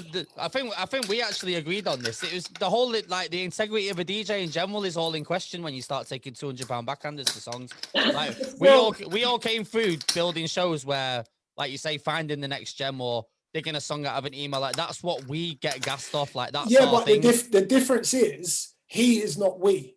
Like he is a younger DJ. Still a DJ, bro. Like the fundamentals are still there. But okay, was he even DJing before Stormzy was a thing? Well, do you know what? If you're going to get fast tracked into a career, bruv, you better learn the ropes. Stay ready, man. Stay ready. That I agree with, but it's. I think like this is why I don't think he was doing anything shady, because I think, like I said, if he was a woman, would you be saying this? Yeah. Regardless of who it was, I don't think he's done this knowing it was wrong. He has, man. I think, because I just don't think he would have been dumb enough to do it via email. No, I think you like, drop me your number. You wouldn't have been. You, who's been in the DJ game since you were literally like 5 days old. You've been doing this. You know what it is to, and also you forget adulting. You know, there's a part of the brain that doesn't even develop until you're 25 years old. Yeah. Mad. I'm sorry. I'm not going to be sexist, but men and accountability, not quite the handshake I'd like it to be. So there is a part of him that felt untouchable, as I would. If I was a young black guy and I was tiny, I would feel a little bit untouchable in my shit, because he's a good DJ, by the way. I've listened to his shows. He's technically a good DJ. Like, I've always enjoyed hearing him. I didn't think broadcasting, he was great, but lots of DJs aren't in it. You lot are just sick at DJing, and, you know, the talking is not the greatest. But I just think he's seen God knows how many people do it, and thought, fuck it, I'll do it too. It just came back on him. Pocket change. That's it. And 100%. I don't feel him. Well, there's men that do it, and gal that do it. There's probably people under my nose that do it. But if you get caught, you get caught. And his apology wasn't even an apology. It was an admittance and right, I get what I got. Because it was. I feel like that side of it was probably a shit. I mean, the public, like, literally big boy tabloids are reporting this now. I have to publicly apologize. But I feel like he's come up. He would have said it. He was fast-tracked and he came up so quickly in an age where we've got GRM charging for you to post. Not only that, they're taking all of the ad revenue. You're not getting anything back from that video. They're just charging you. The meme pages are, you know, and all the Instagram online stuff, they're all charging. Yeah, they're not. That's not a public network, bro. It's completely different. Yeah, so that's built up by them. But I think if you're surrounded by, well, hang on, these artists in every other channel are paying for their position. Why don't I think it was just like entrepreneurship gone wrong? No, I don't know, man. Like, I don't think you can compare like an online platform like GRM to big, massive broadcasting network. Like, I tell you what, you can compare it to. If someone at GRM got caught for taking some of the money that gets given to, so if an artist is like, hi Michael, can I post this on GRM? And Michael says, yeah, give me £100 to post it. Then you can compare it, because this is not Michael's platform. This is GRM's platform. Yep. And Michael, who works at GRM, who gets paid to work at GRM to put videos on their platform, knows that, because Michael's not dumb. Don't be like Michael. Don't be like Michael, kids. I think that's like you double taking backhanders if you worked at GRM as a content producer or whatever, and you're taking little £200 on the side to put a video up. That's a great comparison. That is a good comparison. Yeah, you just nailed it there. I think in the bin, Dubs. Yeah, no, that is actually a really good example. I never thought about that one, because I was always always comparing it when people were saying like, oh, it's ethically wrong, it's ethically this, it's bad morals, da da da. And I look about and I just see things like, and I don't think it's unreasonable for GRM to be charging for the videos. They've put the work in to build that platform, and if you get your video on there, you're going to get views more than if you put it on your own channel. But what you're not expected to do is pay the person who posted it and pay the platform. And that is a good example. Okay. But I think like where people are saying, oh, but Capital Extra are paying his salary and he's making money on the side, I don't think that's wrong.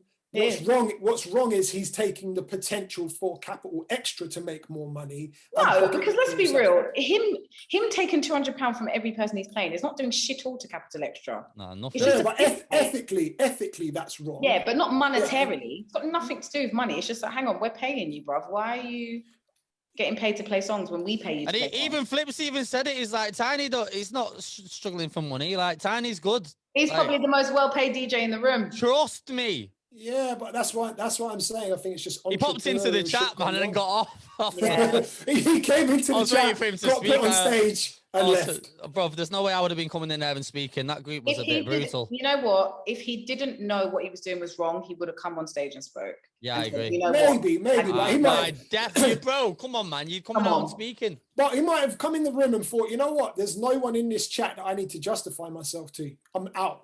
So why post an apology after that? Yeah, if you don't give a shit, allow it. Because, well, like I said, because I feel like that's. Are you DJ Tiny? Because I'm starting to wonder if it's. I know, you know what? With some of the stuff that I'm saying, I'm just playing devil's advocate to create the conversation. Other parts, like I say, I genuinely don't believe that the fact that he's making money. If Capital Extra had said, yeah, that's fine. If it wasn't against Ofcom rules. And Capital Extra said, yeah, you can charge the 200 quid, take the 200 quid if you want. Still off key. Would there still be a problem with charging unsigned artists for a spot on your show? Fucking liberties, man. Listen, it wasn't just that either, because he was only picking on artists that he thought didn't know any better. Exactly. Like, if you're doing it across the board, it's still not okay, but he was picking and choosing and targeting. Yeah, he's not. You don't know that for a fact, though. We don't know who. We do, man, because he's not going to. He's not charging anyone with a bit of weight, is he? AJ Tracy, who's got a shit song in his head, and he's thinking, all right, well, I don't mind playing it, bruv. But he thought J Beats was any guy. Yeah, so I agree. Not knowing that he's actually out, which is a bit mad in itself. He probably wasn't mailing the pluggers back and saying, yeah, cool. If exactly. But I would have said he probably did it for every independent mail out that he got. I don't think it was like one specific person or like. Which is why I think it's even worse. Like I said, you're doing it to people that don't have the money for it.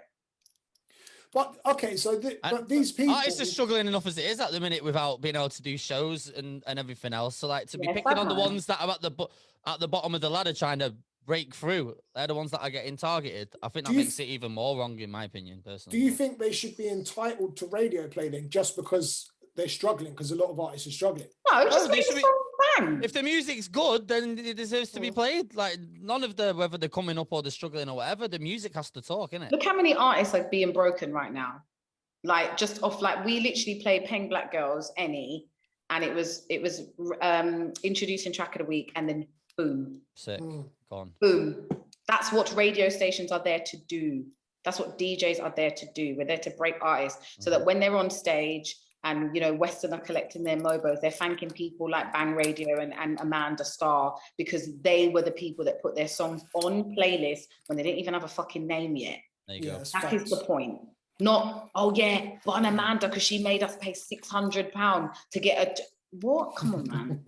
Come on.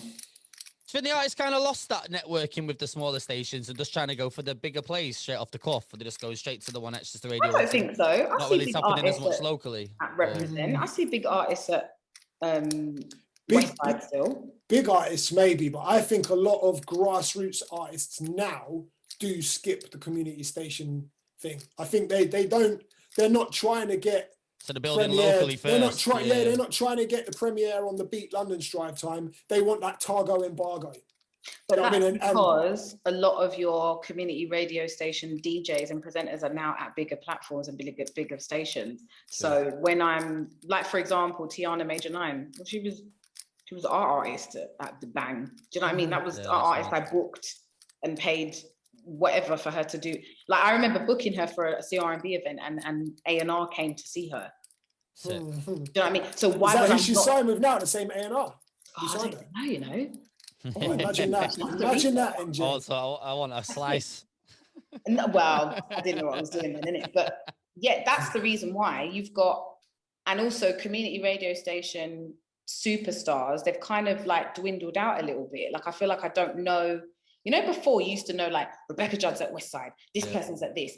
We've all got proper like jobs, like Beats and Kiss and One Extra. And so that's why the artists are going that way, because the people are there. Following, real talk. This is it. I'm not saying that there's no one at Westside, but like when I think about it, I'm like, wow, who's there now bubbling? Do you think that's because our generation of community presenters have ascended now? Like you say, like Shayna's on Capital Extra, Yinka's on Capital Extra, Rebecca's doing Beats. Like it's, even Ellie Pro. There's so many people that we used to just knock around with and go see at promo days and go to events with, and now that generation is this generation up here. So do you think that's why it is? Because it's just like we're not. I say I'm not even in the radio. The biggest stations are tapping into all these. Like I feel like so many people come from community in London and are in One Extra in Capital. Like the outlet is there. So if you make your show bang on them smaller networks, it's looking like you got a pretty good chance of breaking through, innit? Well, finally, like I remember, I mean, it's probably the only time I'm going to toot my own horn, actually. Actually, this is the time I celebrated. You was asking about whether I celebrate or not. When I first got One Extra, so at the time it was Ivor still at Bang, right? Or the Beat, rather. Oh, yeah, I believe so, yeah. So Ivor, just in case you didn't know, Stylers, he used to work at Choice FM and now he heads up the Beat London. Okay. So he's a proper radio guy. And I told him, and he said to me, you are really important because you're one of the first to make it from the Beat/Bang onto national radio at One Extra. He was like, people don't, other than Marcus Bronzy, wrong guy, sorry, who didn't stay at Cap. No, he did Capital Extra Breakfast, but that was when their strapline was dance, urban, UK. Yeah. They were very confused at that time, I feel. And he said to me, he was so happy, he was almost in tears, like he was really, really happy. He was like, because all it means that everyone that comes to the Beat after can be like, well, Nadia did it. Someone to look up to. Whereas at Westside, they got a whole fucking wall of fame there. There's Bear Man that have come from Westside. Yeah. But for him, he was like, this is really important for him because this is one to say, look, fam, it can be done if you listen, if you work hard, if you get the job done. Like, you know, like you said about the young lot, they just want to fast track everywhere. Do your years, do your 10,000 hours. Like, it will work, it will happen. Obviously, sometimes it works in our favor, other times it doesn't. You know, I can't say that everybody who I think is talented is on radio, because that is a lie. There are lots of people who aren't, who I think are sick. But just, you know, like at that moment, I realized how important community is, and to know that it can, that bridge is there. And from then, it's like the floodgates opened. Okay. All of a sudden, all the radio stations were looking, thinking, sorry, where did you get her from? Oh, where did you get him from? Yeah, from where? Represent. Cool. And then the race started to happen, because for a long time at One Extra, everyone felt like the doors were closed. Yeah. Doors were closed. Like, you can get into One Extra. Like, they were just, how? Like, and then, you know, people start to leave and things start to change. And then all of a sudden, the radio stations are having to do their job and find new talent. Where they're going to get it? Yeah, they're tapping in. They got all them community and stations. It became a battle. Like, who's going to get Rebecca? Who's going to get Henry? Who's going to get Nadia? Who's going to get what's her face? Fucking transfer windows open. Yeah, it's just said gatekeepers were on break. That's cool. And all of a sudden, it became important to know who's just coming up still. So yeah, man, community radio is important. There's a girl called Fee Mack who's now gone straight to Radio 1. From where? Kaylee as well, from Westside. Wow. She's going to be on Radio 1. Kaylee Golden as well. Fucking hell, she's done what I did. She's gone to every station. Yeah, that's wild, because I remember Kaylee joining Bang as like a broadcast assistant. Kaylee DM'd me. Right. if I didn't answer my DM, she would have gone the other way somewhere. She probably would still be at radio. Oh, so you brought her into Bang Radio, right? Yeah. Okay, because I remember when she started. Yeah, I forever stay looking at my DMs. I think, like, I'm not saying she would never have got on radio, because she would have. She's sick of what she does. But I do think to myself, like, there's so many people that have played key parts in my life to get me where I am. It's nice to be able to say that, like, I answered my DM and I was able to get Kaylee in here. And she she made the rest happen. She's, you know, she's sick. She knows. But yeah, she's doing the same thing because they've had to listen. So if you're still in the radio game, bro, there's space. There's space, definitely. I wish we had a decent bloody station up here now, man. We're struggling. We are struggling. You guys have got a myriad of networks you can jump between. Represent West Side. Rinse. There's definitely more than Manchester, but we've got one, but it's not really. Have you thought about making your own? He's sitting in one right now. He has made his own. I'm just kind of doing my thing on Twitch at the minute, so that's kind of just my outlet to present and play what the hell I want, to be honest. So, yeah, I mean, it would be nice to see, because I can't believe I didn't even mention No Signal, but that was like, that's crazy. A guy. So to see Scully used to work at One Extra in production, and he was on Represent, and I know he wanted to get into presenting at One Extra, and it didn't happen for him. So he just went and got a couple of people and built his own thing. The whole fucking state. Like, it's so sick. Yeah, that's crazy. So I was going to say to you, like, looking at Radar, obviously it happened to go. Yeah, I was about to mention Radar as well. Like, that was a great. I think Snoochie came through from Radar. That's exactly where she came. Yeah, I remember she used to she did some crazy ass breakfast show over there. Yeah. It's crazy. That's exactly where she came from. Shame how that story ended, because I feel like Radar could have been. I feel like they were on the way to building something, in it. It's just the shame the people behind the scenes are moving a bit mad. It was so sick, man. I remember being on Radar doing a guest mix, and I was gassed. What was the actual setup like? Because from the videos you see online, it looked like the studio was sick. Yeah. Was it fire? Did you go downstairs, Dubl? No, I never went there. I just saw it from all the video content they put out. Yo, it looked sick. All the glassy, like, it was. They were going upstairs they had like two Nexuses side by side. Downstairs, though, they had these black studio rooms, but you could change the lights. Fucking sick. You could change the lights of the moves, obviously just LED lights running around. But at the time, and the speakers, the only time I've heard speakers like that was at Fabric. God rest him. The only time. And I was like, when it's like, mad, absolutely. I'm so upset that place went down. Yeah, I remember thinking, do you remember Dubl? Everyone was like, where's the equipment going? Do you remember? Yeah, because the setup there, they must have spent big peas. Yeah. I mean, it was like multi-millionaire that owned the place, wasn't it? It was Mike Ashley's son, bro, is that he owns Newcastle Football Club. That's right. So I remember when it shut down, people were like, well, where's all the broadcasting stuff going to be going? Yeah. I remember that. So here's a question then. When it comes to radio, Nadia, do you think radio now, because it's interesting, you said earlier about radio still breaking music. I disagree with that. And the reason I disagree was... breaking talent. Breaking talent, Oh, yeah, and music. No, sorry. No, I did say that. You're right. Sorry. What I was going to say is, I feel like radio now is an incredible place for presenters and personalities to be discovered and nurtured. I don't feel like radio is as important as to discovering new music, because I feel like the artists now, they're not going to tweet about, my premiere's happening on Nadia's breakfast show. They're going to tweet first about check the video. But I mean, I'm talking about the first place they send people is going to be YouTube. Run up the views, check out Spotify. Do you think so? Yeah. They get very gassed. Even I get shocked and surprised. They get very gassed when they get played. I don't know if that's because I'm at One Extra, because the culture and the way One Extra is still on the ground. Right. For artists, like it feels a bit more what's the word I'm looking for? It feels a bit more oh my God, what is the word I'm looking for? Like the relationship there.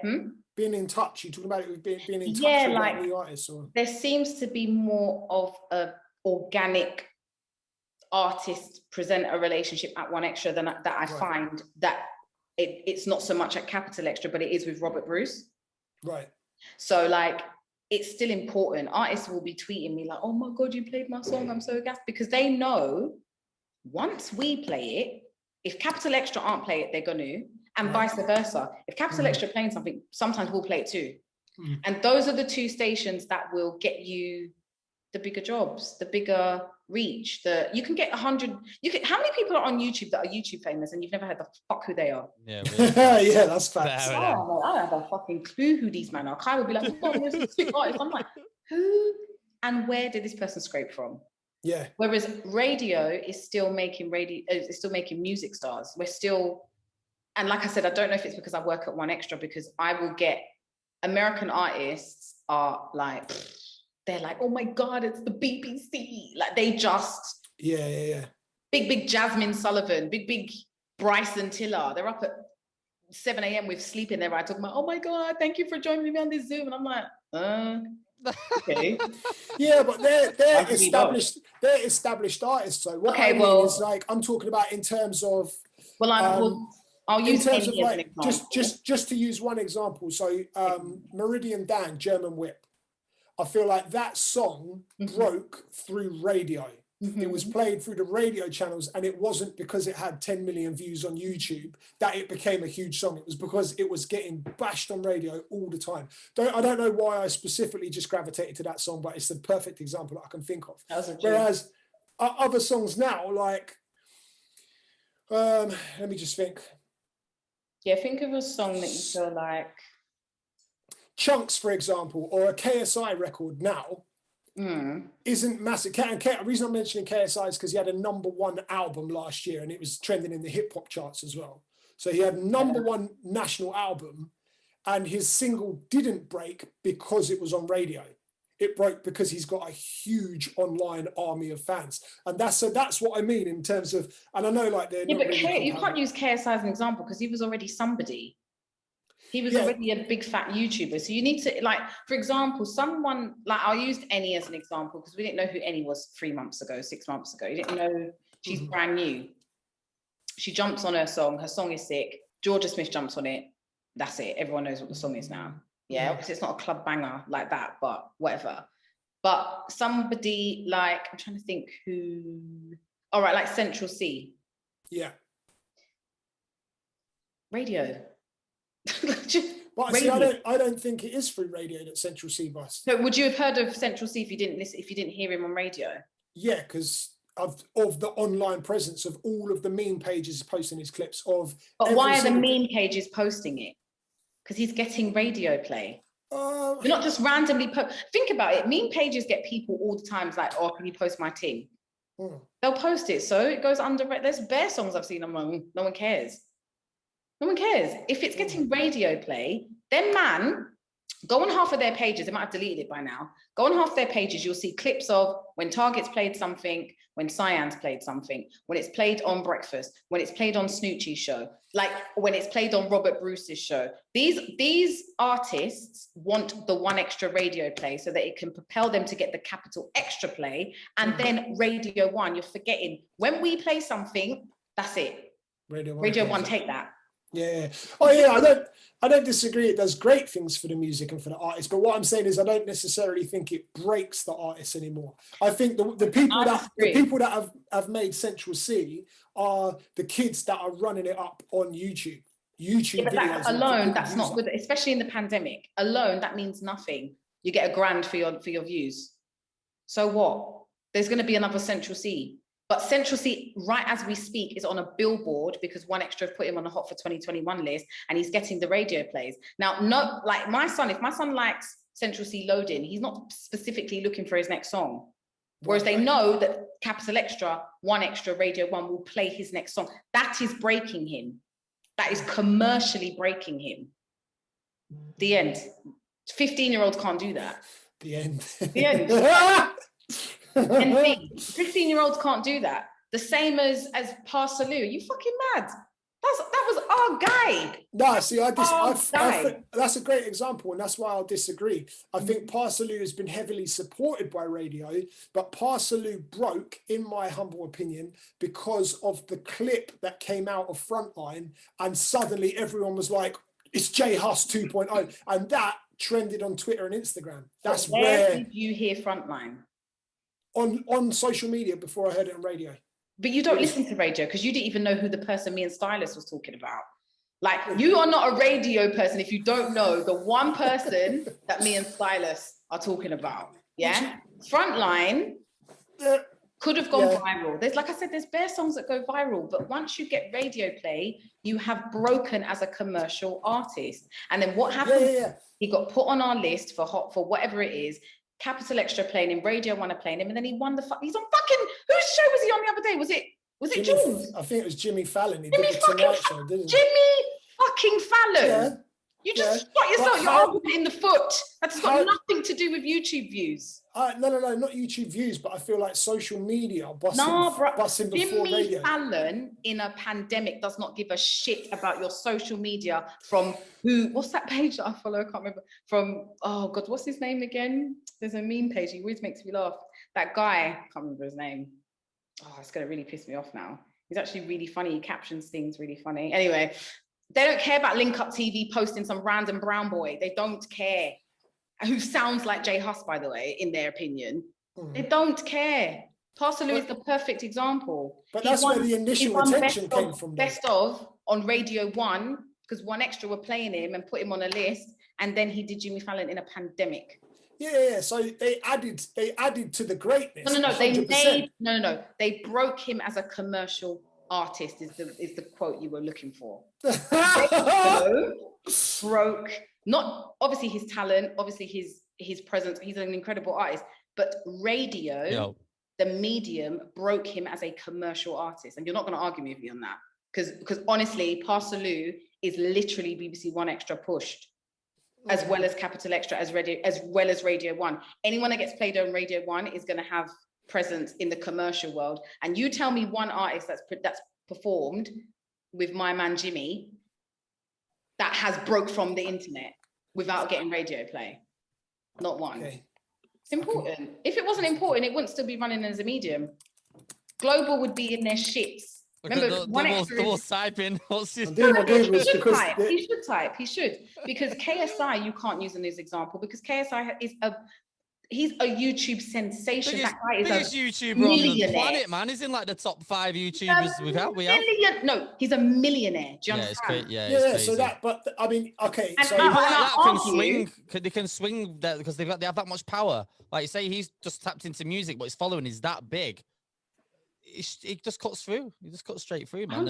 So he's an extreme example, but it still backs up what I was saying: is you can break music online. Yeah, but he hasn't broken commercial artistry, is what I'm talking about. I don't care if he's got number 1. Do you know how many people got number 1 in iTunes charts? Do you look at iTunes charts? No. But KSI's album was the number 1 official national charts because of his YouTube. Because of radio. Yeah, but he is a bit. This is a bit. It's like if. I don't think KSI is a good example. You can't use him as an example. Also, his music isn't bad.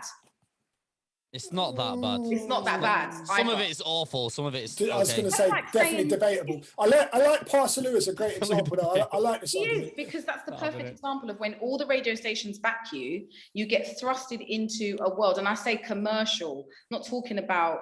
You know, like Parcelu is getting booked next year at festivals. Mm-hmm. Yeah, undoubtedly. The end. Undoubtedly. Because of radio.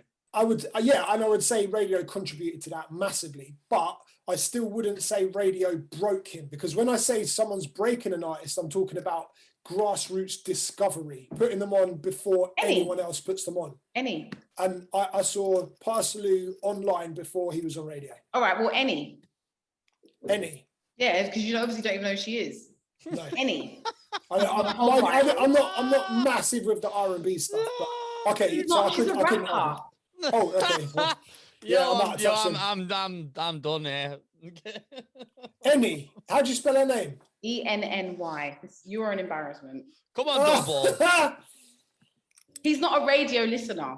That's what I'm saying. Oh, the girl. I know. Yeah. Okay. So I know her song. She did the Peng Black Girl song. I didn't know her. We just broke all. I swear we just broke all this down. Huh? I just said all this. Yeah. Educated ones at the top. I'm listening. Me and you are at the top of my screen. So okay. So is it? Dubl's been demoted. So yeah. Sorry. No.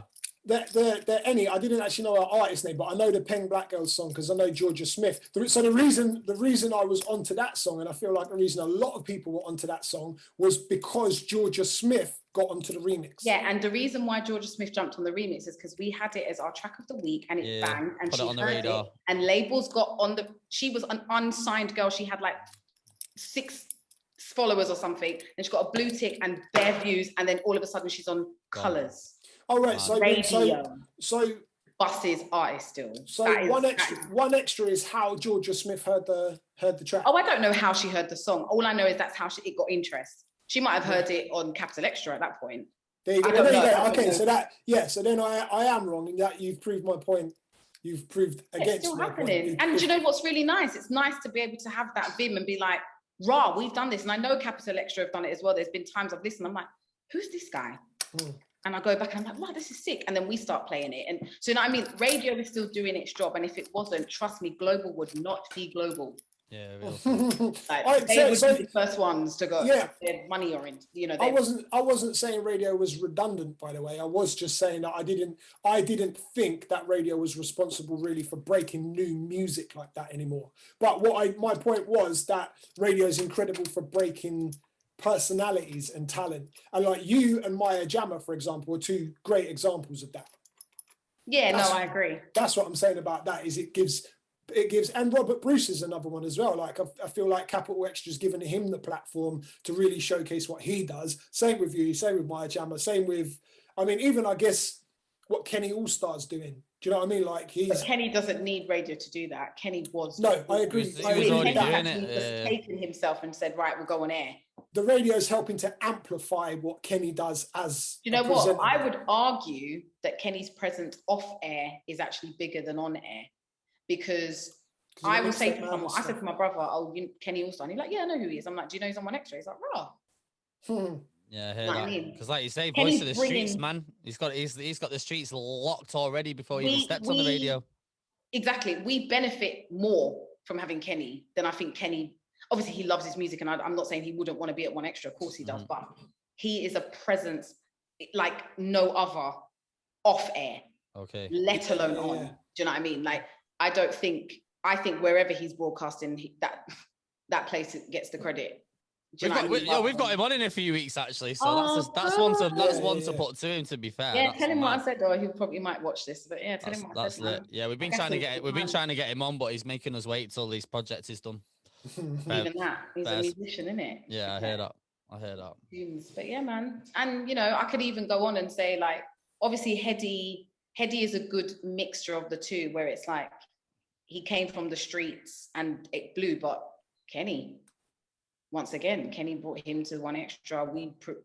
You support to the point where the labels trust radio. Yeah. And they trust that when radio is behind the artist, they've got to be sick. And let's be real, it's a money-making thing, isn't it? Mm-hmm. Do you know what I mean? Labels are gonna be like, okay, this is the next big person, let's get in there. They throw their money at them, and before you know it, Heady One's got a #1 album. There you go. So just to settle your point there. He's obviously still trying to look for more people. I know. Look at him. He's concentrating. No, in my head, I'm debating. Do I go to war with Nadia over Heady One now? Like, I'm. No. That's not. You were right. Heady was socially active before he was radio active, but I argue that he would never have had a #1 album if he was just on YouTube. Yeah, real. You're not going to argue that with me. Yeah, no. And no, 100%.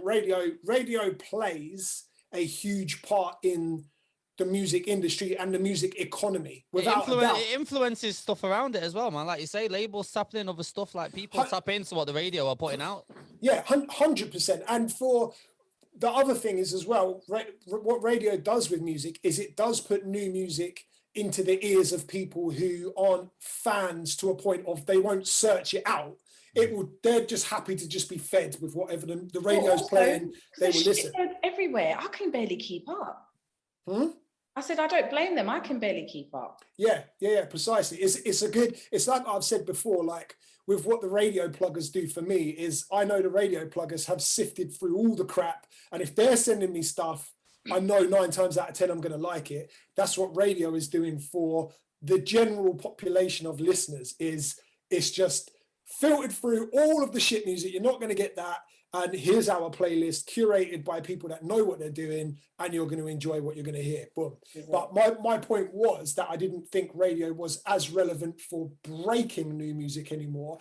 I feel like radio is a step behind the online world in terms of statistics. I hear artists screaming about streams on Spotify, YouTube views before I hear them say, I'm on the One Extra playlist. They do still say it, but I hear them screaming about the online stats. That's because they get more money from streams than they do from PRS, and that's just as simple as that. Yeah, I think so. And it's almost a bigger flex. Saying I've got 1 million streams is better than saying Target played my song on Thursday. Well, it's a different age now as well, man. Like people look at stuff completely different. Getting a radio play 15 years ago, obviously now Spotify, streaming, the whole landscape has changed, isn't it? People look at stuff in different ways, man. Yeah, but you can't. I think all artists aspire to get the radio one play, the One Extra play. Yeah. I mean, they're lying if they say otherwise, in my opinion. So one question, it sort of ties in with what we were saying earlier about the DJ Tiny thing. It was a point I wanted to make, right? Do you think there is a space in radio for having sponsored plays? No. As in, like what you see on Instagram, you know, if you post it, you have to say it's an ad or that kind of stuff. How many times have you found music from a sponsored ad? Never, but I'm not the general. I'm not a good example of that because I search for music. I'm talking about for normal people. Normal people don't either. They think it's cringe because the common denominator, the common consensus, is that if you have to pay for it, then it's shit. Yeah. If the music bangs, it gets played, man. It's that simple. If you're having to pay to get your stuff shoved down people's ears, like. Well, if the song's shit, that's not good. Paying to get it played, it's not going to stop it. Well, there's loads of good music that hasn't been played, but bro, your time is your time. Yep. And I see it personally. Cool. I see it as I don't see that as any different to paying Made You Think or I'm Just Bait for posting. Oh, that's his name, Made You Think. I couldn't remember. Made You Think or I'm Just Bait. If you pay them to post it, it's going to get the exposure. If you pay a radio station to post it, it's going to get exposure. It's going to lead to.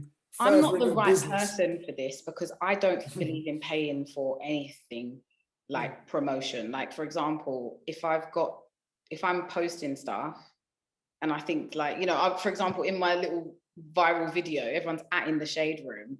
I'm not sending the video to them to post it. Like, what is, do you know what I mean? Like, why? If it bangs enough that you think the content is good enough, then post it. If you don't, things should be organic. Yeah. I really believe in that because I just feel like when you have when you build and it's organic, then it's sturdy here. There's longevity in building it organically as well, man. Like you can blow overnight and you can fall off the end of the earth the next day. Like you said, where's Meridian Dan? Like you said, if you don't stay on your game because you've paid for stuff, like I've seen so many artists and I'm like, oh, this is cringe. Like artists that you don't rate as well. It's never the artists that you rate that are paying for promo. And if they are, then they're doing it very well because I haven't clocked. But if I see music more time, I'm laughing at it. That's been paid like ad, I'll be like some girl that can't sing, or even worse, because my ego, we've all got one. My ego will look at it and be like, "Rah, imagine the song bangs, but because you pay for promo, you don't believe in your source." So yeah, real talk.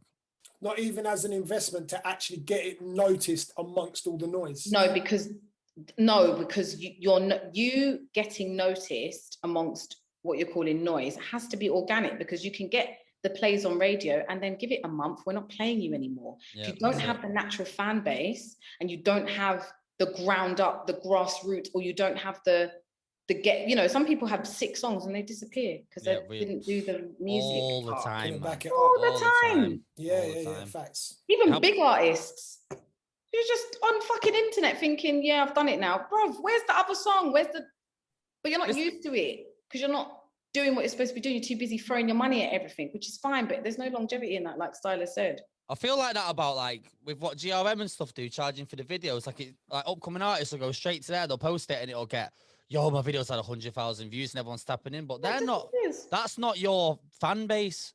And 9 times out of 10 after that, you then fall back like by the wayside again, and then you got to continue to pay. Like, but one time out of 10, artists have been discovered from that and then built on top of that to then go forth and do incredible things. It does hit from time to time, but I just feel I will argue that has worked once in a while. Like I feel like 100%. Ambush came for me when I first saw him properly. No, that's a lie. It wasn't on GRM. How many times have you gone on GRM and been like, yes?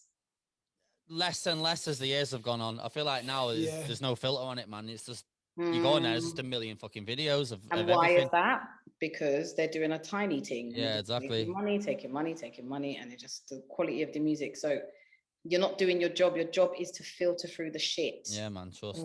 The entry level is so low now as well because anybody can just put songs out, innit? Like all the friends are putting songs. I could drop a rhythm tomorrow on Spotify if I wanted to. It'd obviously be absolutely awful, but you know what I mean? It just like anybody can jump in this game now. So yeah, I think actually what Nadia said, what you just said is a good point. Like the job to sift through stuff as a radio DJ, that's the nail on the head really, because it's like as the DJ you are then trusted to be that last line of defense against the shit. Yeah, hence to keeping the integrity as a DJ, bro. You're the last line. You got to be picking that great music, innit? Not just £200 and you're in. No, so this is what I'm saying. I'm getting a conclusion to this because with GRM, I would disagree. GRM aren't putting themselves out there as the tastemaker platform. So if 10 out of 11 songs on there are shit, I'm not going to be angry at GRM for uploading them. I'm going to be angry at myself for watching them all the way through. Do you know what I mean? Whereas if you tune into a DJ who you know is holding themselves down as I play sick music, when then you find out that it's actually been paid for. Well, actually, yeah, maybe you're being a bit defrauded. Yeah, but agreed. Then Tiny never said he was a tastemaker. But anyway, well, Tiny, as your job as a capital extra DJ, unfortunately, you know, maybe that wasn't his primary plan, but now you are a tastemaker. Yeah, that's it. That's it, man. And you know, we've got to take the job seriously or deal with the consequences when it, do you know what I mean? When it hits, when the shit hits the fan. I'm learning every day. He's not the only one. There's bare of us that are just like, raw. Oh, so this is how it goes, and this is how it works, and you know, like. I was surprised how many people in that clubhouse didn't know about the whole payola situation, and like, yeah, I didn't even. Big know artist managers like, oh, not even heard of this. I think what? Yeah. Because they're just not built like that. That's mad, though, man. Like you think it's within their interest to know these things. Surely, if you're managing artists that are trying to be on radio, and I don't know, man. Maybe that specific rule is a little bit left field to know about, but. I just feel like, I don't know, man. I'm boomeranging you. Oh, shit, I don't know how to do this. All right, ready? I'm such an auntie. 3, 2, 1, go. It's actually really funny. Yeah, so, but with the payola thing, you don't know what you don't know. Right, so that's where I think he can claim naivety. Maybe it's just because I'm a geek and I just go and try and find out all this shit because I just like taking in knowledge, innit? Maybe it's just one of them things. If you learn it, I think that's incredible. But if you don't know if I'm an artist manager though, bro, I want to know this shit. Like, why would you need to know that as an artist manager? I don't know, man. I just feel like it's something that could help you along the way. As a radio presenter, because I'm networking with presenters and DJs. I'm trying to get my music out there. Do you know what I mean? Like, I feel it's just really getting on my nerves. Like, sorry guys. What the hell have you been doing there? I just don't understand. It's the poverty look for me. Like, wow, what the fuck is that? Garden furniture in the front room. Duvet on the floor. No couch in that. Stains all over it. Every time I put my hand up, I'm like, ugh. The real life of the one extra breakfast DJ. This is how we're living. I'm glad you made an effort for us then, Nadia. I got you. It's even better you can be comfortable around us. In your own skin and your own clothes. I remember doing full-time radio, man. I just roll into the station in my scuffs. No one ain't seeing me on air. As long as I'm comfy in my chair at the mic. Unfortunately for everybody, I don't give a fuck. I don't care. I've done Zoom interviews with like big boy actors and actresses and my wig is barely on. So I just don't care. I'm not here to look nice. I'm here to do the job and we're going to talk and you're going to say what you want to say about how I look. And, you know, when I'm ready to turn up, I look nice enough as it is. So just deal with it. It's not that big a deal. I don't take my looks that seriously anyway. Like, I just don't. Like, I think anyone fixated on their looks that much is not going to get the job done, bruv. Get the job done. Look sexy about it afterwards. Just yeah, it's not that big a deal. There you go. That is amazing advice. Get the job done and look sexy afterwards. Get the job done. In your scruffs. Yes. And your, what's that, lime juice or something? Rum and pineapple. It's Capella, darling. Got a liquor in, you got a little bit of liquor in there. Friday and that. I don't even drink. Don't drink, no. Teetotal. Mad. Fairs. Really like it. Yeah, I've not got liquored once in the whole of like the last 10 months. Wow. No, I've had some champagne. Yeah, I'll see myself out of this conversation. Whoops. Anyway. Yeah, since lockdown 1, I think I've drunk more since lockdown 1 than I did in 2017, 18 and 19 combined. You done it backwards though, Dubl, man. I feel like you was clean in the earlier years, innit? That was it. I used to turn up heavily, and as I've got older, I've just slowed it right down. Time to be a proper alcoholic old man now, Dubs, all right? Well, I don't want to say sacrifice because then it sounds like it was a terrible thing, but I spent my 20s grafting my ass off, saving basically every penny, wearing the same clothes for 5 years and not getting into the designer clothes game, and saving a deposit and buying a house. First. And then when I did that, I was like, let's go. Yeah, you done that and was like, pass the bottle. Yeah, that's it. And then I bought a house and I started drinking rum, and it's been downhill ever since. Yeah, now he looks like a homeless man. Exactly. That's not because of the rum. That's because the barbers are shut. But, anyway. Nadia Jae. Yeah, man. Sick. Thank you for coming on. Thank you so much for having me. coming on. First time lucky. Got there in the end. I know. Honestly, like, I don't know where. So fucking cancels again. Seriously, the amount of stuff that's just like, oh, can we do this? Oh, let's Zoom. And the thing is, you can't really make an excuse because you're not really going anywhere. I hear it. I'm like, okay, it's been weird, but yeah, we finally made it. Thank God. No, it's all good. Nice to have a little chat. It's really good because you don't really get to radio geek and music geek out on like Clubhouse or with your friends on a regular basis. Yeah, trust me, man. You know, so it's nice to be able to be like I didn't know I even knew all those facts about artists. I'm just like saying shit. And I'm like, yeah, go get it. And then Dubl's like tapping away to try and find out if I'm lying or not. But yeah. Yeah, it's a safe space here. Not for me, apparently. It's not a safe space for me anymore. This episode is going to be called Dubl is Incorrect About Absolutely Everything He Knows. No, behave. I just can't believe it was only 2 years ago that I did this and I wasn't even that's mad. At one that's extra. Mad. That is crazy. That is mad to me. God knows what I'll be. 2 years' time, I'll be a philanthropist with no hair. You'll be like, so guys, what's going on? I'll be like, yeah, so just moved to the jungle and I'm just, zooming from Kuala Lumpur. Do you know what I mean? I'm so random. That was like episode bloody 20 or something. We're on 100 now. Jeez, well done. 100 episodes in. This is what is this? Episode 97 or 98? 98. So we got a couple. I think Chucky's doing 100th one, isn't it? No, don't give the surprises away. Yeah, you can't say. Party time. Too late. You've already told us Chucky, and you've told us Your star. So there you go. Loves it. He loves giving the surprises away. We never actually. Why are you trying to cuss me out on Twitter like that the other day, you dick? This guy's a dickhead, you know. Not once did we agree. You know what I'm like, bro?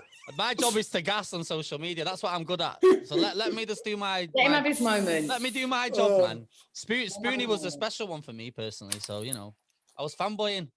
Yeah. As you should. Exactly. Do you know what I mean? Come on. See these dudes. I aspired to be these kids when I was growing up. I hear that. There you go. I'm here talking shit. Anyway. Right. Before you go, Nadia, drop your socials in there so the people people can watch your silhouette challenge if they've not seen it already. Yeah. The 5 people left on the planet that don't follow you can, and they can watch your silhouette challenge. I get tweets like now, like, oh, Nadia, can we do like people just joking around after the show? I'm not putting my socials. If you follow me, great.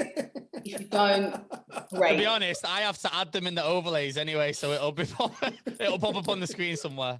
Well, yeah. If you read that, great. If you don't, you've saved yourself seeing my shitty. Your Insta bangs though, man. Yeah. I see you posted some spicy pics, innit? It just depends on what kind of day I'm having. Honestly, it can be really. It's just weird shit on my gram. It just goes left, right, up and down. It literally could be anything. So I go through stages where like, look, I'm on holiday, then I'm in the car. What am I doing there? Yeah, random. Different wigs every week. It's all going on. So yeah, follow me if you fancy it, but don't. I'm not doing my socials, sorry. I have to mute people. The first guest that's not going to plug the socials. There we go. Look at me. I need to clean this. This is what I need to do. Yeah, we'll let you go and get a bath. We'll let you go and get a shower. you got your priorities right. Go and brush your teeth. Go and get the shower. Sort yourself out. Sweet. All right, guys. Thanks for having me. Nadia, thank you, darling. No worries. Have a good weekend, man. And you. Bye. See ya. See you guys.